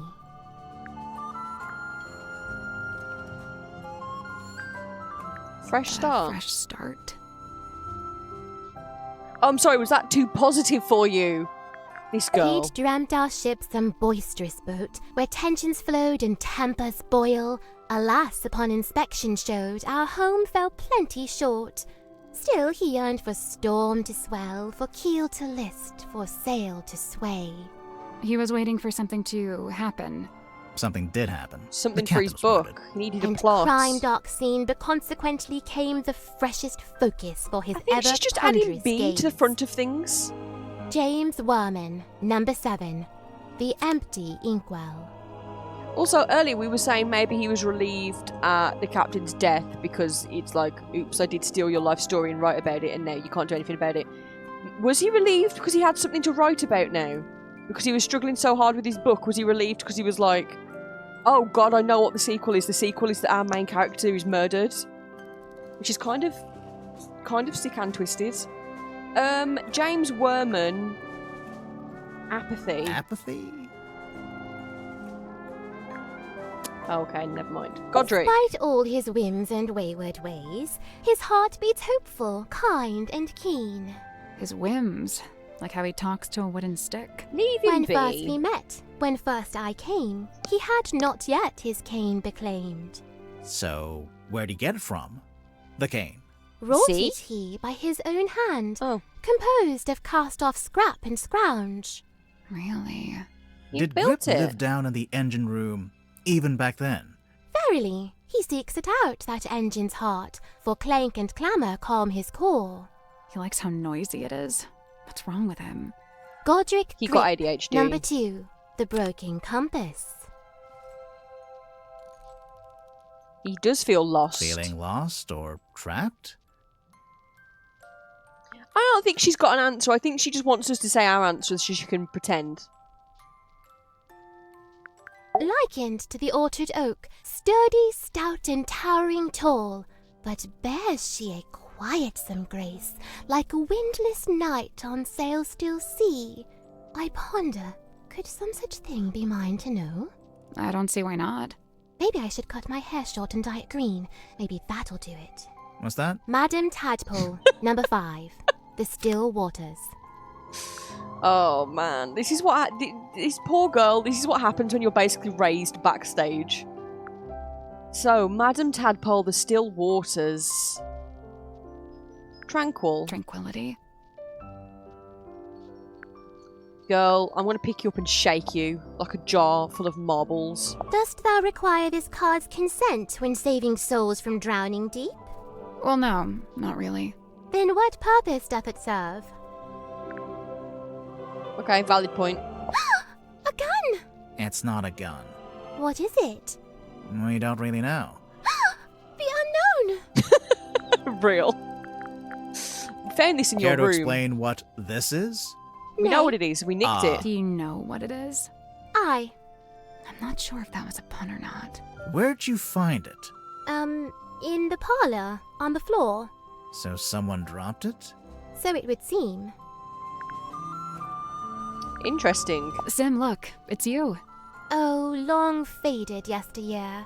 I'm shocked you knew that she was me. Yeah, I'm not sure you're old enough to say yesteryear in any context. From the review, it sounds like your old magic show is pretty good. I filled the house up every night. So why'd you give it up? There were other things I wished to learn. Things not found upon that stage. Like what? Do you know what a cell phone Employed it is? be to speak with unseeable souls? Assuming you can get signal. Who'd have thought that Dansome Dirk, of all our kin, is playing host to Hidden Ghost? Diva. Lillian's locket. Looks familiar, don't you think? Does look like what you're wearing. I didn't know it had a name. Well, where did you get it? Kindly close the book. I have no desire to look upon it longer. Oh, sure. Here you go. What's that on the That back? face. You know what it is? Mine eye but chanced upon it. Nothing more. She does know who that is. An effigy of Dansome Dirk? Or doth it bear the form of former falling captain? Technically, neither. But also both. Oh, I'm reading this myself. Oh, cool. Hey, did you like the bit I where... am but midway through. Prithee, spoil it not. Right, sorry. Prithee. A map that leadeth unto naught. What do you mean? It leads to that big red X. Yeah, but it's a big red X in the middle of the ocean. It comes to mind I saw this map upon the captain's cabin desk. When was this? Soon after I arrived. Just once, and then it vanished. Well, now it's reappeared. Ta-da! The second half is probably in his cabin then, I would Against imagine. all odds, I've been inscribed upon this family tree, bound only by the bloodline of my matron's former kin. Your matron? That's Fortuna Fellow. No longer tied to fellow name, she styles herself as Baroness. Whatever that's supposed to mean. Sim, look, you've got 2 half-brothers. Kinda. Only in the faintest terms, but there they are, Flint and Felix. We've actually met Felix. Would you believe We that? have No. Felix Fellow. Oh, well, No, Felix we did. Fortuna. Felix Fellow? Whichever we have met Felix, whichever one he was called. What would you say that is? Sealed within the glassy tomb. Yeah. A mistake? A regret? We've heard I it's thought a it was a hex. piece of paper. Shows what I know. This is yours. My fog ball. Your fog ball? As carved and crafted. You made it. What for? It's battery Well- powered. Thou mayst use it to speak with Gregory. Sorry, Gregory? We never met a Gregory. He's You would dead uncle. He lives inside the ball. Oh. And he's my uncle. Oh. And he's dead. Oh. And fictitious. Oh. Yeah, it's the comedy part of her show. Sim, do you know anything about this? Speaketh soft. Okay? Do you know anything about this? Nay, Do you know how Zephyr's dream helmet works? his secrets are his own to keep. Okay, Oh. but just for the record, you do know his secrets. I am bound to share them not. Oh, yeah, like, oh, okay. Thank you for sharing. Compass lies on deathbed dark, its many pointed bones askew. Hush, it now endures a surgeon's steady hand. You'll pull through, little compass. Aw. Ah, there lies the picture of the cane, the perched upon by little hat. I used I to be like it. perched upon by a little hat. 'Tis quaint indeed. But wait, is it of a one with that in current Godric's grasp? Oh, that's a very good point. Is there something wrong with that cane or the one he's got now? What's this? How should I know? It was hung up on the wall in the Illusion Theater. So?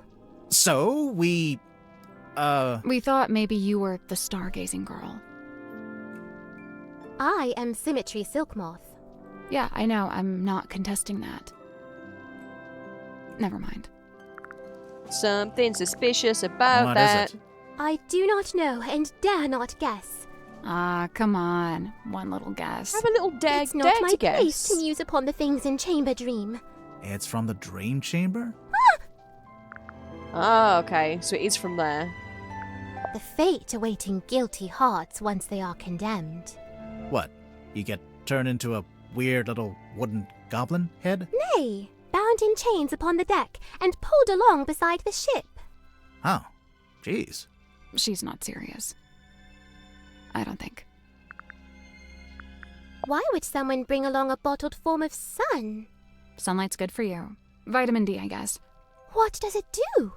All kinds of stuff. If you don't get enough, it makes you sad. You know how people tend to be happier in summer and sadder in winter? Silkworm sun is scantly seen, even in a summer sky. I swear, sometimes she just gets lucky with the alliteration. I find it hard to look away. Her flicker flame doth draw me in, and I am merest moth. What is it? Some kind of monster from the bottom of the ocean? No, not Mermaid. of the sea. She's of an even darker place. What does that mean? This cauldron to Mortuga held deep worth, it seemed to me. When speaking of its sombre form, his words were most severe. What did he say about it? Lay not thy hand upon its lid, lest thou be bound to ceaseless sorrow. Oh. Is that a direct quote?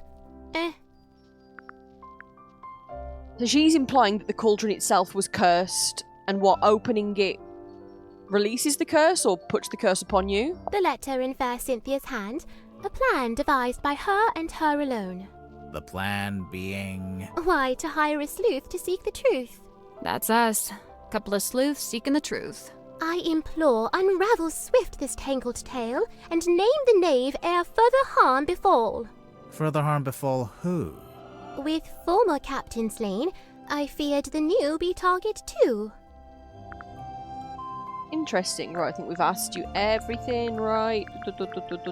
Yes. I wonder if Grip would let us take a closer look at that cane of his. Yeah. Can't hurt to ask. I would like to ask him.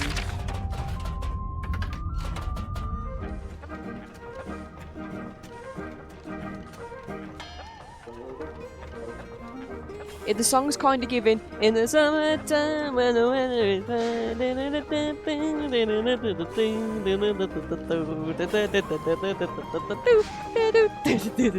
Anyway.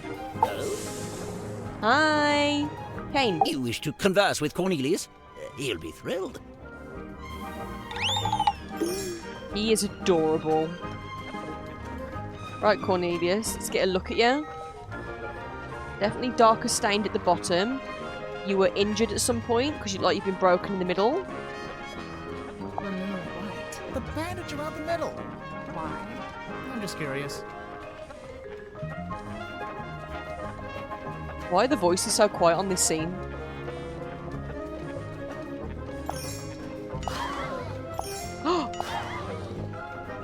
Yeah, he broke it in the middle.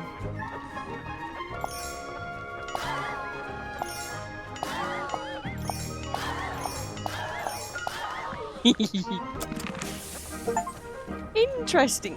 How rude. We got an achievement for stripping the cane. Something broke it.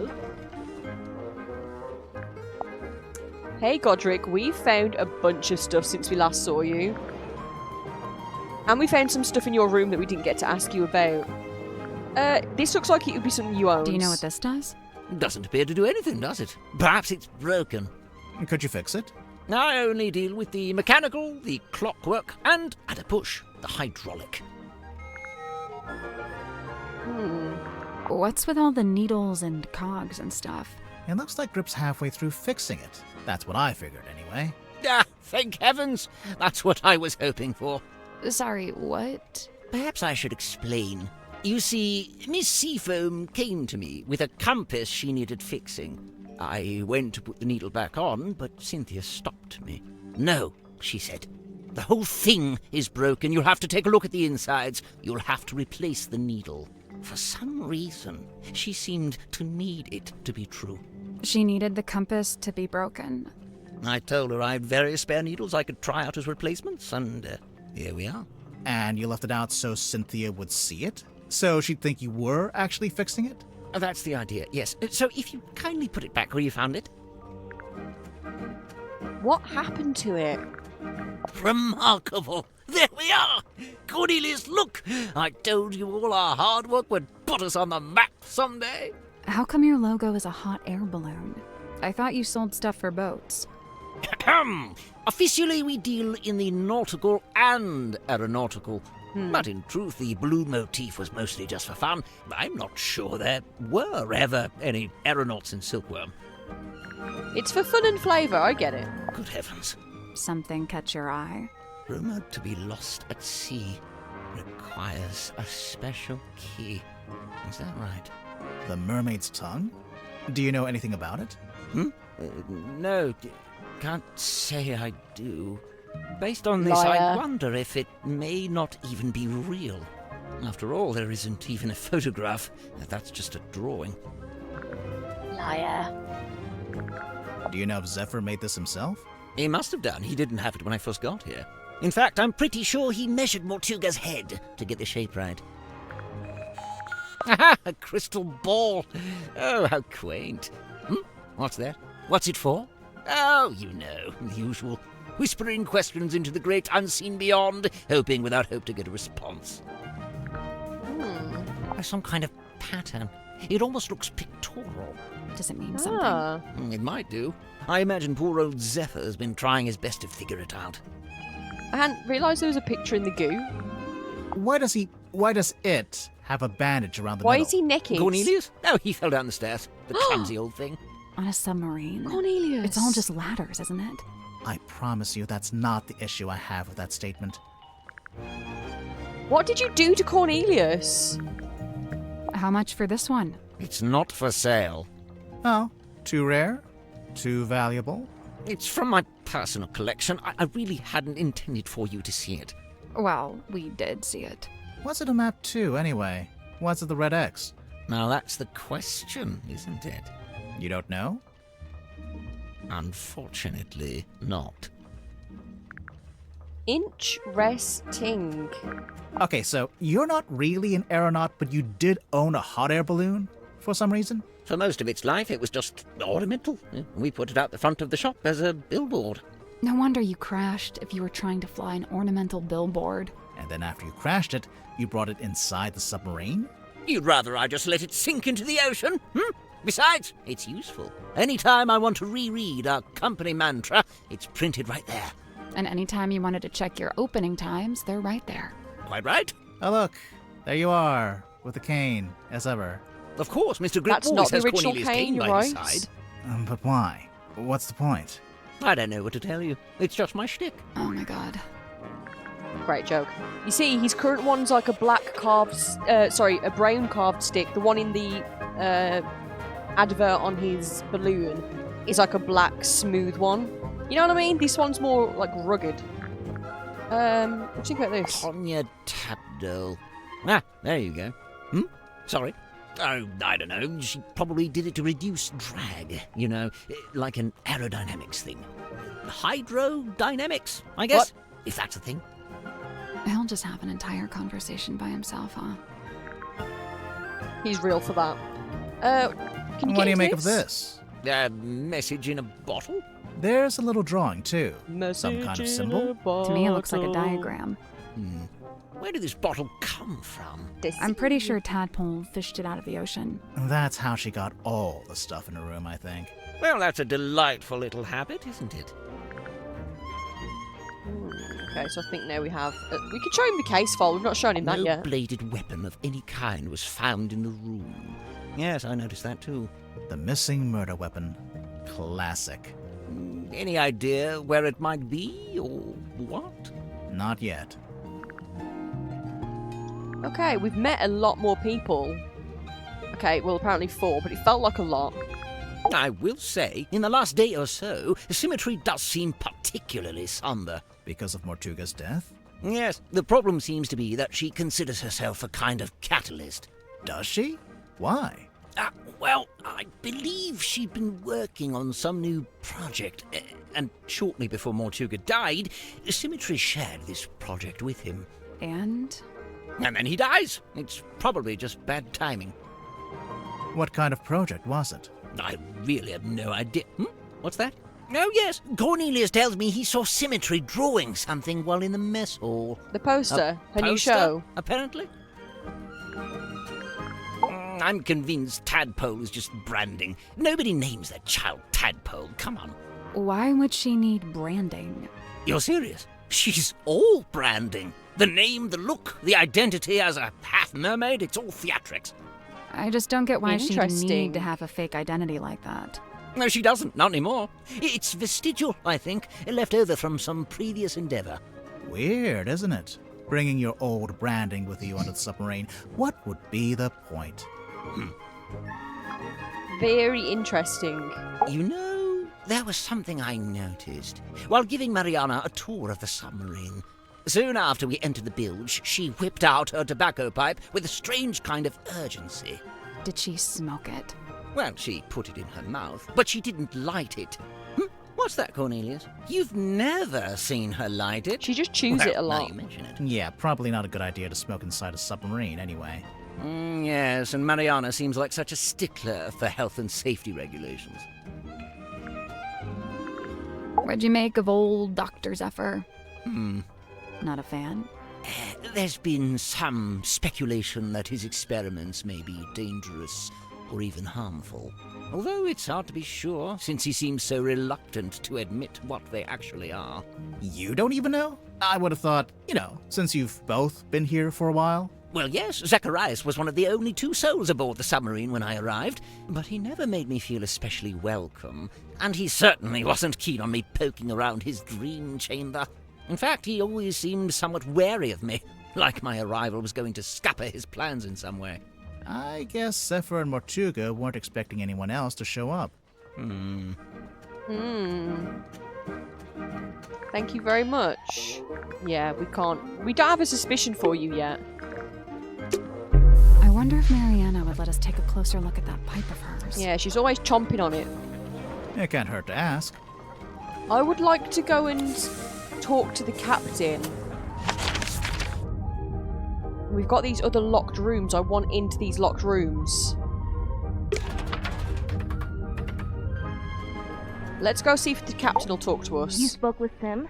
Yeah. And? I'm not about to declare her innocent right here, right now, if that's what you were hoping for. Aw, come on. Do it. We haven't even spoken to all the suspects yet. Oh, which ones are you missing? You! You. Open the door, Cynthia.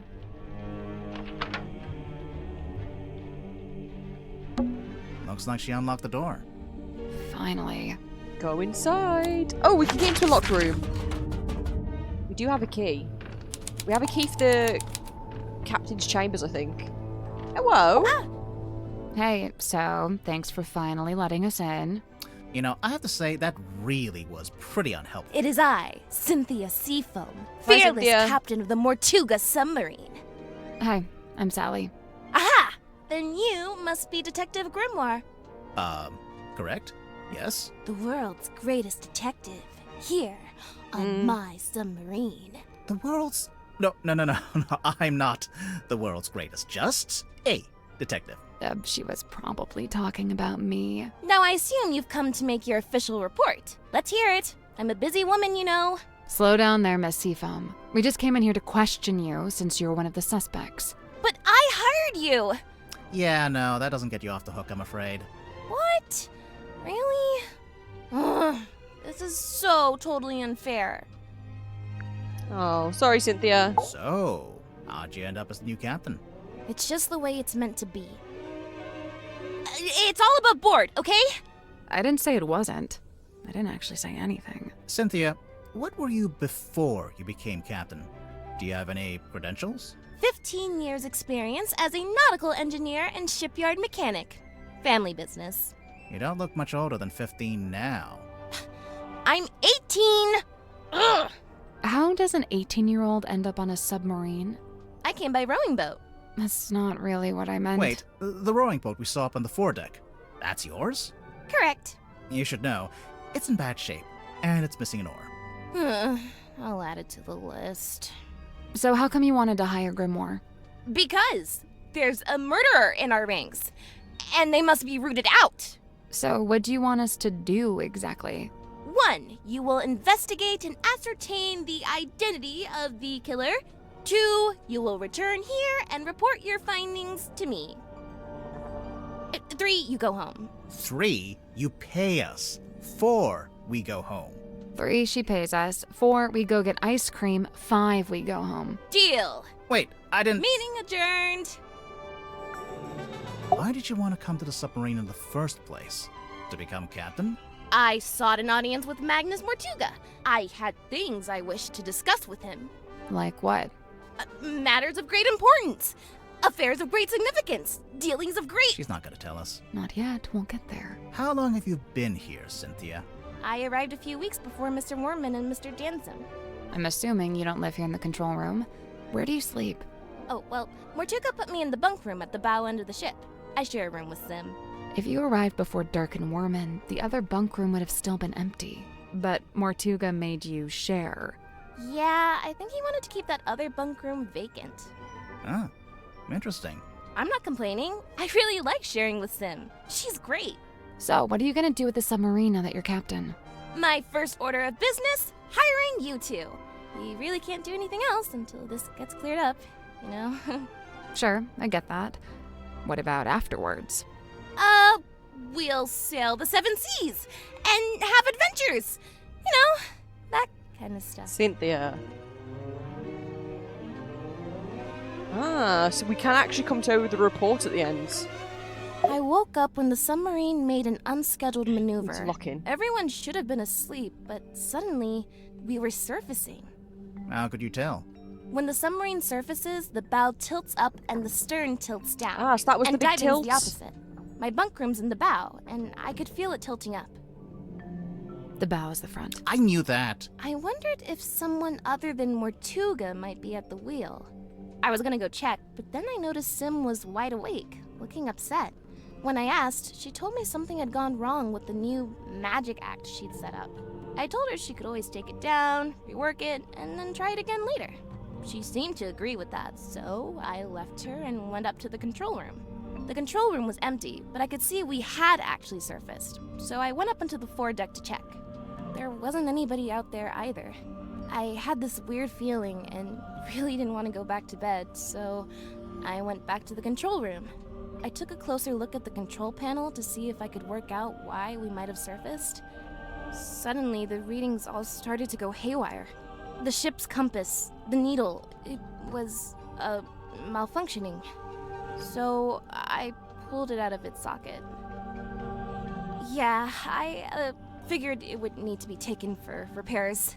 So I left the control room but bumped into Dr. Zephyr in the parlor. He was carrying a little empty bottle made of green glass. I don't know why. I didn't ask. I went down the 2 ladders and towards the engine room, since I wanted Mr. Grip to take a look at the ship's compass. But then Madame Tadpole appeared and called out to me. She wanted me to bring Grip and everyone else and meet her outside the storage room upstairs. I went into the engine room and gave Mr. Grip the compass. I told him the needle would need replacing. Did he agree to fix it for you? Yeah, of course. He even said he had a bunch of replacement needles he could try out. Anyway, That's not what he told then we us. went to the cargo hold to fetch Mariana Moon, and the 3 of us went up to the storeroom like Tadpole had asked. We went down the corridor. The others were gathered outside the little room at the end.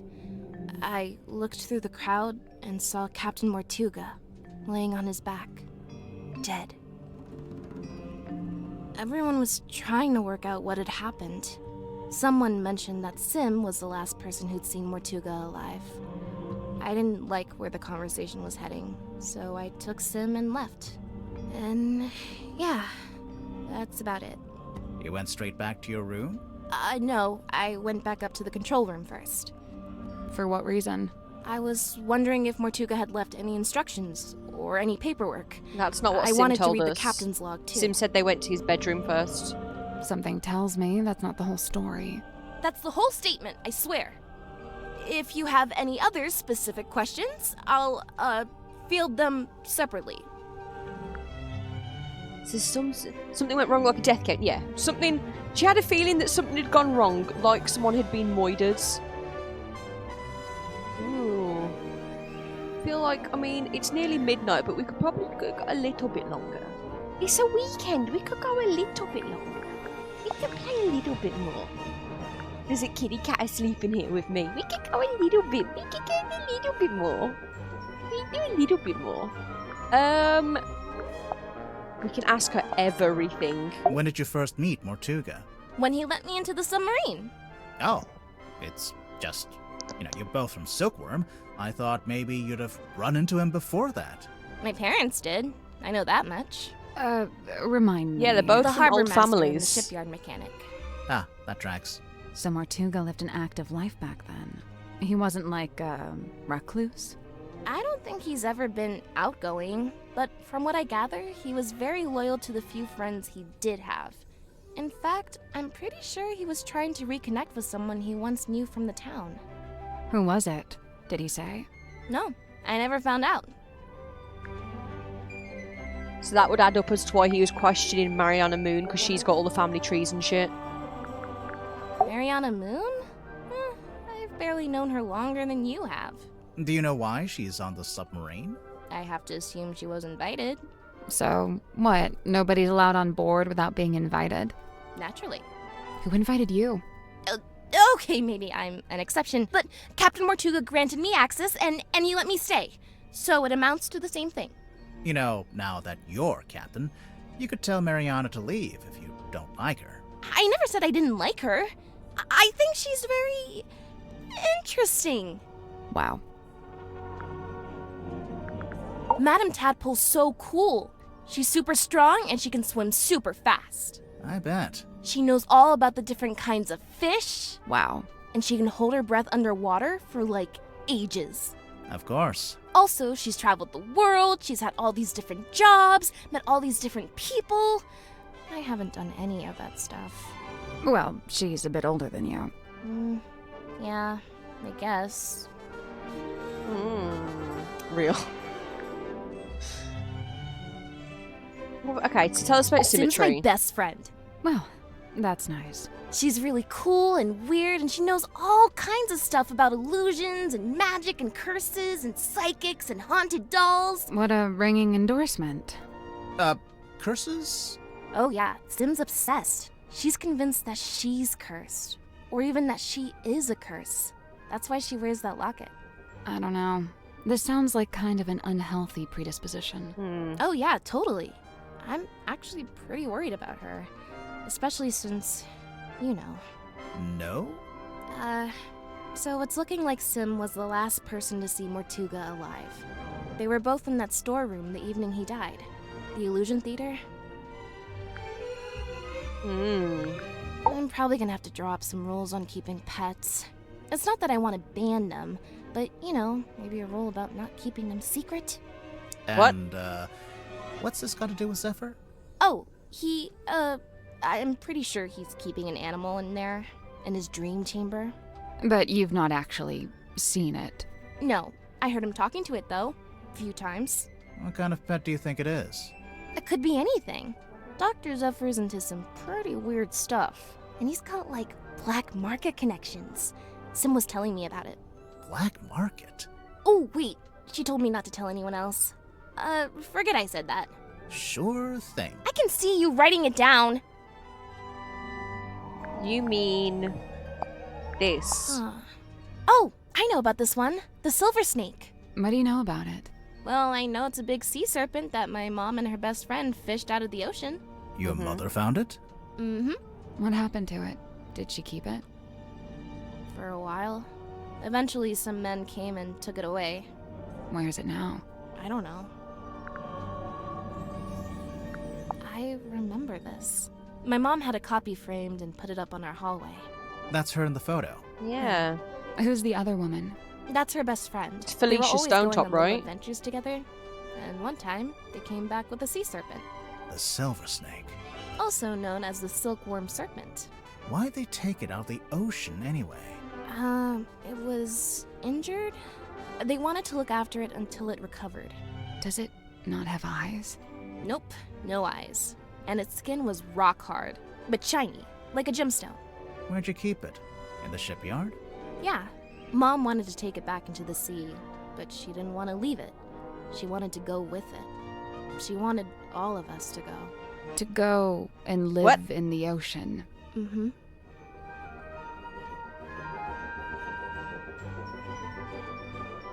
Oh, Cam, you are so right. We forgot about the Cryptid Society. The men who took the skull. The men who took the skull have nicked. That's them, isn't it? They're gonna be the ones who've nicked the skull. Okay, we can go back to suspects now. It's just because she mentioned that specific thing I wanted to, like, Dirk's okay, go. I guess. I've not got a lot in common with him. He grew up in a big sunny city. I grew up in a little gray fishing town where it literally never stops raining. I guess he's pretty wealthy now, too. From his movie. I don't know. I heard he didn't get paid that much at all. Really? Something about his contract, his agent. I'll get my violin out. I'm sure he's doing just fine. Oh, let's change the subject. I prefer to not speak ill of my crew behind their backs. I think Cynthia just remembered she's supposed to be the captain. You can gossip with us, girl. Mr. Warman? I usually just try to stay out of his way. He's kinda grouchy. Did you know him before the submarine? No. He did grow up in Silkworm, but he lived uptown in a big fancy house. And I, didn't. Born with a silver spoon in his mouth, huh? Come to think of it, I don't actually think Warman was born in Silkworm. And, I think he might have mentioned something about disclaiming his inheritance. I guess he wanted to make his own money. Which, by all accounts, is exactly what he did after he left town and wrote that book. So why would he need to come back? He just really wanted to meet him, I guess. Meet who? Who else? Captain He Mortuga. needed sequel material, didn't he? Oh dear. I found out Mr. Grip wanted to be the submarine's navigator at one stage, Mhm. but Mortuga never allowed it. After I became captain, I half expected Grip to come and ask about taking on the role. But he didn't? Nope. Would you have said yes? Of course. I have no idea why Mortuga didn't allow it, but Mr. Grip's clearly an expert. I would have welcomed his help. I wonder why he didn't ask. I'd guess he assumed Cynthia didn't want any help. Sorry, Cynthia, but you do give off a kind of I can do everything by myself vibe. Just a little. Feedback duly noted. You said you're 18? Where are your parents? My stepfather's still in Silkworm. He's too stubborn to leave, even though the town's pretty much dead. Whereabouts? The shipyard beneath the lighthouse. That's where I live, too. Sounds like it might have been an interesting place to grow up. It used to be. Nowadays, it's basically just a big pile of rust. What about your mother? I'm sorry. It's okay. So, Cynthia, why did you want to become captain of a submarine? Not a submarine. This submarine. Like I said, it's just the way it's meant to be.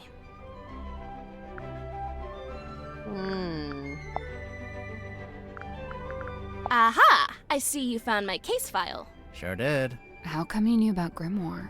Oh, I read all about the Tangle Tower case in a newspaper. I didn't know that got any press. Someone must have sold their story. I gotta ask, did Fiona end up leaving the tower? Or is she still there? Fifi? Yeah, she and Poppy moved out. Ooh. Oh, good for them. They got a real nice place out in the countryside. That's so nice. I'm jealous. Oh. Hey, there's a document in there. It's a piece of paper. I don't know if I'd call it a document. It's been typed. Apart from the title, which is drawn by hand. Oh yeah, it almost looks like a logo for something. Like a chapter cover. Give us your professional opinion. Laser gun? Shrek ray? Intergalactic hair dryer. It's an antenna. Oh. A really weird antenna, but yeah. Also, it's damaged. It's starting to rust, and there's sediment in the joints. Seawater can really do a number on electronics. You gotta be careful. This weird little drawing. It looks kind of like that thing Mortuga kept up on the foredeck. It does. We said that. My parents used to shop here from time to time. They'd complain that Mr. Grip would charge them full price, even though they were locals. Heh, Grip's not one to give out discounts, huh? Cynthia, this map's got your surname on it, and the S from your signature. Oh yeah, Seafoam Harbor. I mean, nobody ever really called it that, but my mom was the harbor master, so yeah. Sun tablets? Yeah, for when you need sunlight, but you can't get any. Like if you, I don't know, random example, lived in a submarine. That feels like a health concern you should know about. So this is what Mr. Worman did after he left town. Why would he need to leave town to write a book? I feel like you could do that from anywhere. It was probably more about making connections. You mean like in publishing? In anything. Silkworm's a real dead end if you got any kind of aspirations.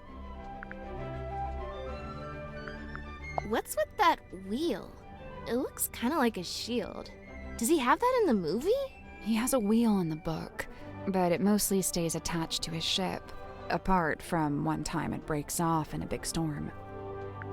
Do you know what this is? I don't know. Does it belong to Madame Tadpole? Oh? Seems like the kind of thing she might have fished out of the sea. No. Do you know what the Stargazing Girl is all about? No, Sim didn't tell me the details. She didn't want to, for some reason. She seemed to regret the whole thing. In the case file, you said the cauldron had never been unlocked before. And nobody knew how to unlock it, except, presumably, Mortuga himself. So you think it got opened in the course of the murder? I see 3 possibilities. 1, the cauldron was opened before the murder. 2, someone opened the cauldron after the murder. Someone other than Mortuga. Naturally. And 3, the cauldron was opened during the murder.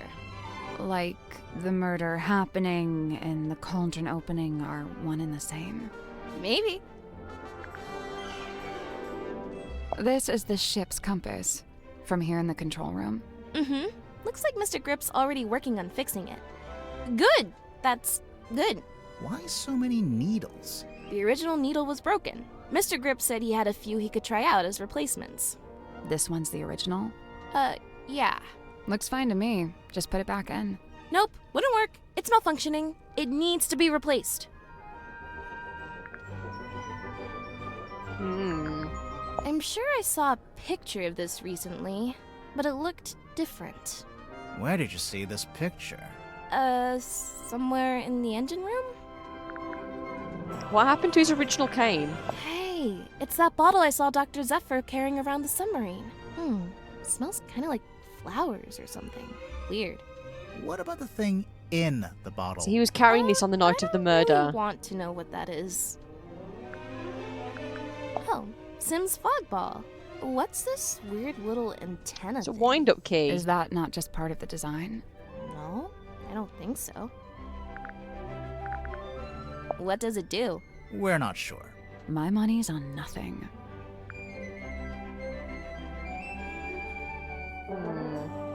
Cynthia, is this the phone you used to call us?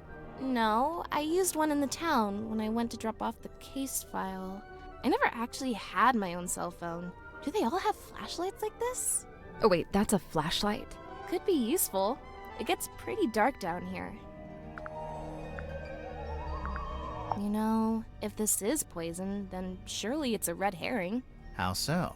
Mortuga didn't die from poisoning. Right. So, you think someone put it there as a false lead? I don't know. It's not a very good false lead.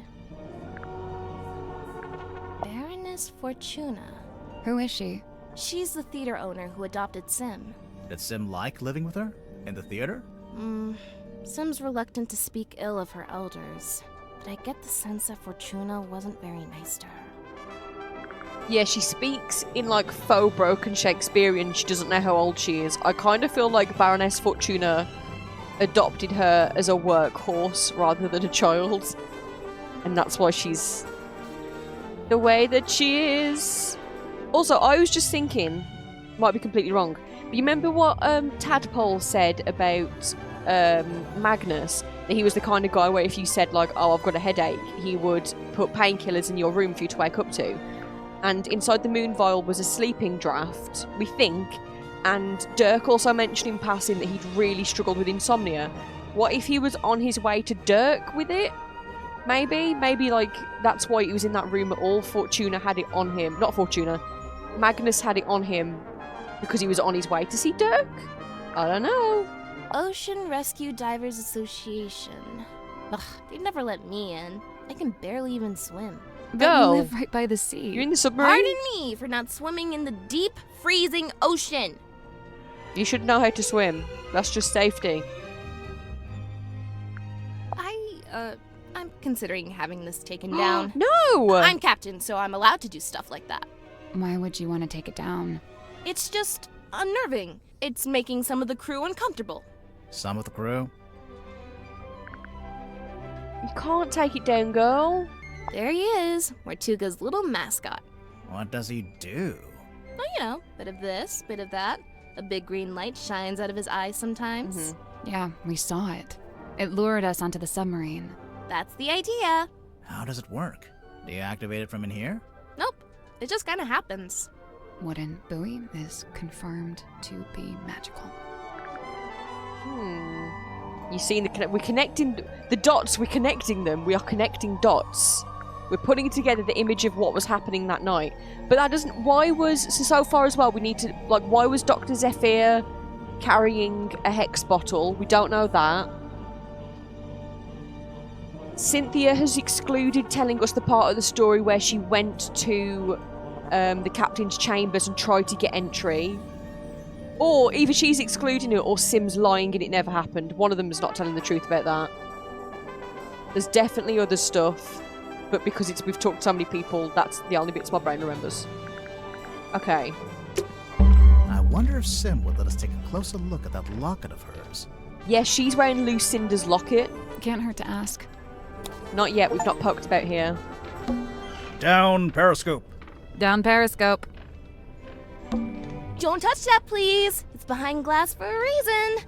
It is a garment of great historical significance and must be preserved. What if we just look at it from a distance? Fine. An ornate jacket displayed on a wooden mannequin in the control room. And I want to look at it. Whose is it? It's kind of snatched at the waist. Whose jacket is this? Ah! S. Captain Seafoam, so it's one of her ancestors, relatives, whatever. It's not Mortuga's. Oh, the ship's wheel. Don't touch it. I won't. That was not convincing. Again, it's got the Seafoam S. Also, it looks like it's got a wheel mounted upon a wheel. Is that normal?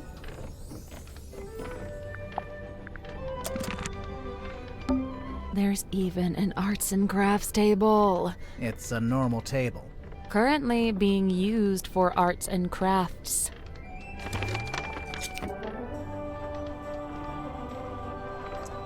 Strange blueprint. The title reads The Mortuga Submarine. So is this a new design or an old design?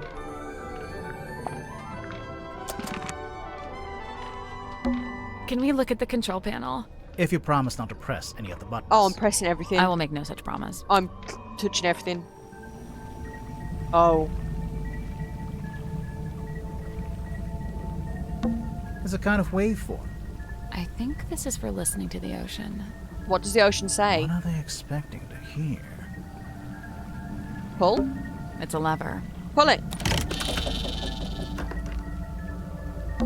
A little card came out. It's got a bunch of numbers printed on it. Oh, I guess it shows the daily readings for the depth, the speedometer, and the heading. I wonder why you'd need that. Insurance purposes, Record maybe? keeping? Oh, I wanted to take it. And this one. It's a lever. Oh, what'd that one do? A sheet of glossy paper came out. I think this is how they print out stuff they see with the radar machine. So, is there anything on it? Did it see anything? No, nothing. A radar? Maybe some kind of underwater imaging system? Either way, it's a machine that looks out into the ocean. It's an electrical switchboard. Something's bound to happen if we mess around. If we carefully and sensibly interact with this precision equipment. I agree. Oh! Swap the 6 coloured plugs into the correct sockets. Oh! Okay, before I panic, let me break it down. So we've got 6 plugs over here. They are connected to each other in sets of 2. We've got... These shapes, I think, are telling us the shapes on this board. And we also have a shape down here that I guess we're trying to make. So, hypothetically... Oh. Oh! That changes in live time. So I guess we're trying to make this shape. Okay.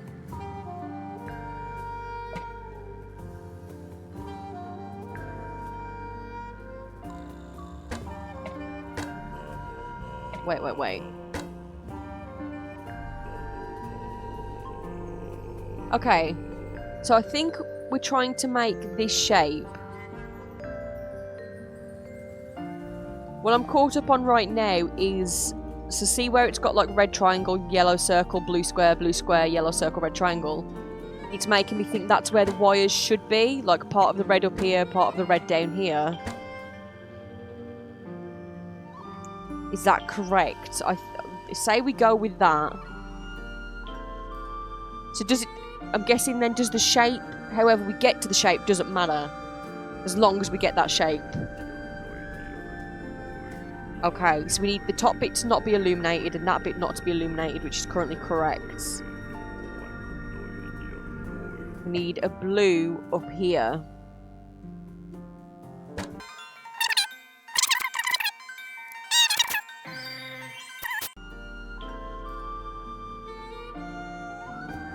Okay, how do we get that bottom bit back? I can't do visual stuff. I don't do visual puzzles. Okay, how do I get that bottom bit back?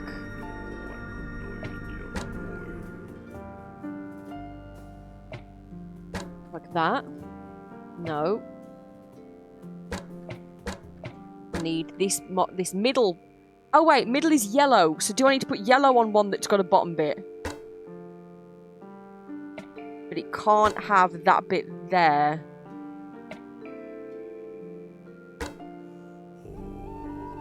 Is that it?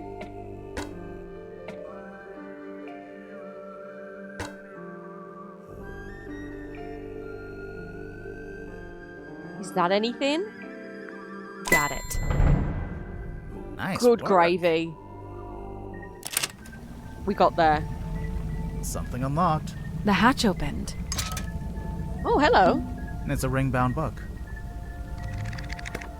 Captain's log. Star date. Oh, it's not star date, it's regular date. Ah, so this is where you put the stuff you print off. Cynthia, Seafoam, and then Magnus, Mortuga, all the rest of them, right? Yes, here's the speed, depth, and heading. Captain, Mortuga found dead. Details unknown. Crew is tumultuous. Captain Seafoam assumes commands. James Dusk arrives on submarine and a man named Dirk Danson. Girl named Cynthia Seafoam contacted the submarine by radio from a rowing boat. Woman named Madame Tadpole found in the ocean. Zephyr invites a girl named Symmetry Silkmoth into the submarine. Godric Grip rescued from hot air balloon accidents. Zacharias Zephyr sets up his equipment in the infirmary. Final preparations before we take the submarine out for the first time. Interesting. Looks like something's missing here. Compass, I'm with guessing. 3 small holes. Bowling ball?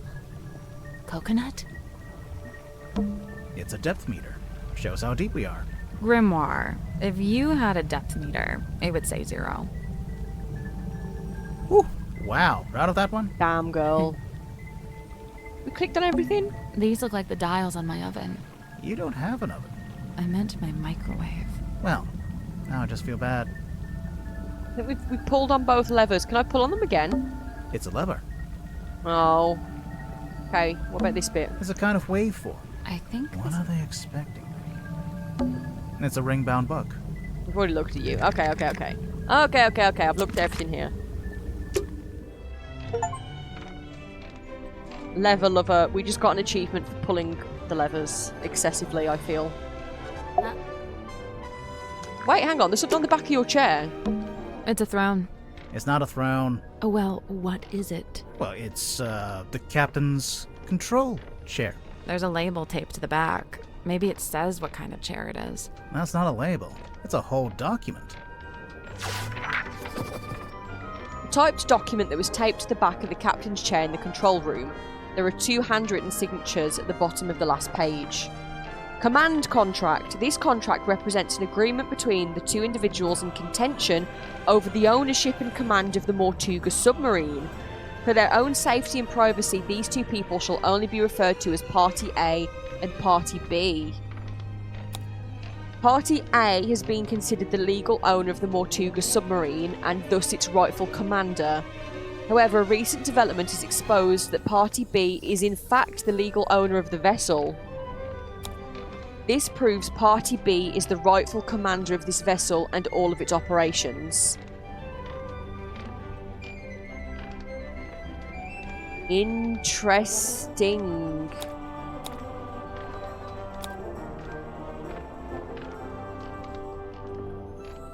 So Magnus was considered the owner, but it's Seafoam property. Why is it Seafoam property?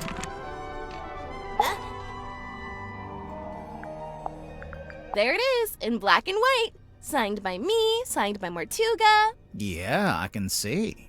Where'd it come from? Mortuga wrote it. I think he used a typewriter. And what? He presented it to you? When? Well, no, because he died. So. But we've both signed it, so yep, it's binding. Any further questions? Yeah. Where'd you find it? No? Great, let's move on. Oh, you found the captain's log. Sure did. How does it work? So, at the end of every day, you're supposed to print out one of these little cards with readings from the submarine's movements in the last 24 hours. Then the captain signs it and writes about anything noteworthy that happened. So the card on the top. Yeah, what that's happened from there? the day Mortuga died? Yeah, I figured we should have a record of it. You took over as captain that same night? What of it? Nothing, just asking. Did that very quickly, isn't there? It's a work in progress, okay? What are you trying to do exactly? I'm trying to get a handle on the exact form of the submarine. Is that difficult? Given its messy history, yes it is. How come there's 2 different wheels? The big wooden ones for steering left and right. The smaller ones for diving and surfacing. Speaking of, what does the S stand for? Seafoam. Yeah, figured. So, I noticed you're the captain, but you're not wearing the captain's jacket. I have my own jacket. This one stays behind glass. It's just the way it's meant to be. Okay, so what about your jacket? It's based on the one Mortuga had. See? The epaulets are kind of the same. Oh, I've been wanting to ask someone about this. How come Mortuga's jacket is like half a jacket? Apparently he didn't want to wear anything on his right shoulder. Some kind of pain from an old injury, I think. Ooh. She's been forthcoming about pretty much nothing. Can I click on this? Yeah, okay. That's the interesting. So we've got more rooms. We've got the key, I think, for that one. We needed to go. There's a question mark there because we need to ask her about her pipe. And I have got, because we haven't spoken to these two since we started the game, we have got so many more clues and people to ask them about. I have so many questions. But it is 20 past 12 and the babies are asleep. And they normally sleep in the bed with me, and I feel bad because I feel like they want to get in that bed. So I feel like we might just call it. Okay, bye! Bye, love you, bye, bye, love you, bye, bye, love you, bye, bye, love you, bye, bye, love you, bye. Mwah, mwah, mwah.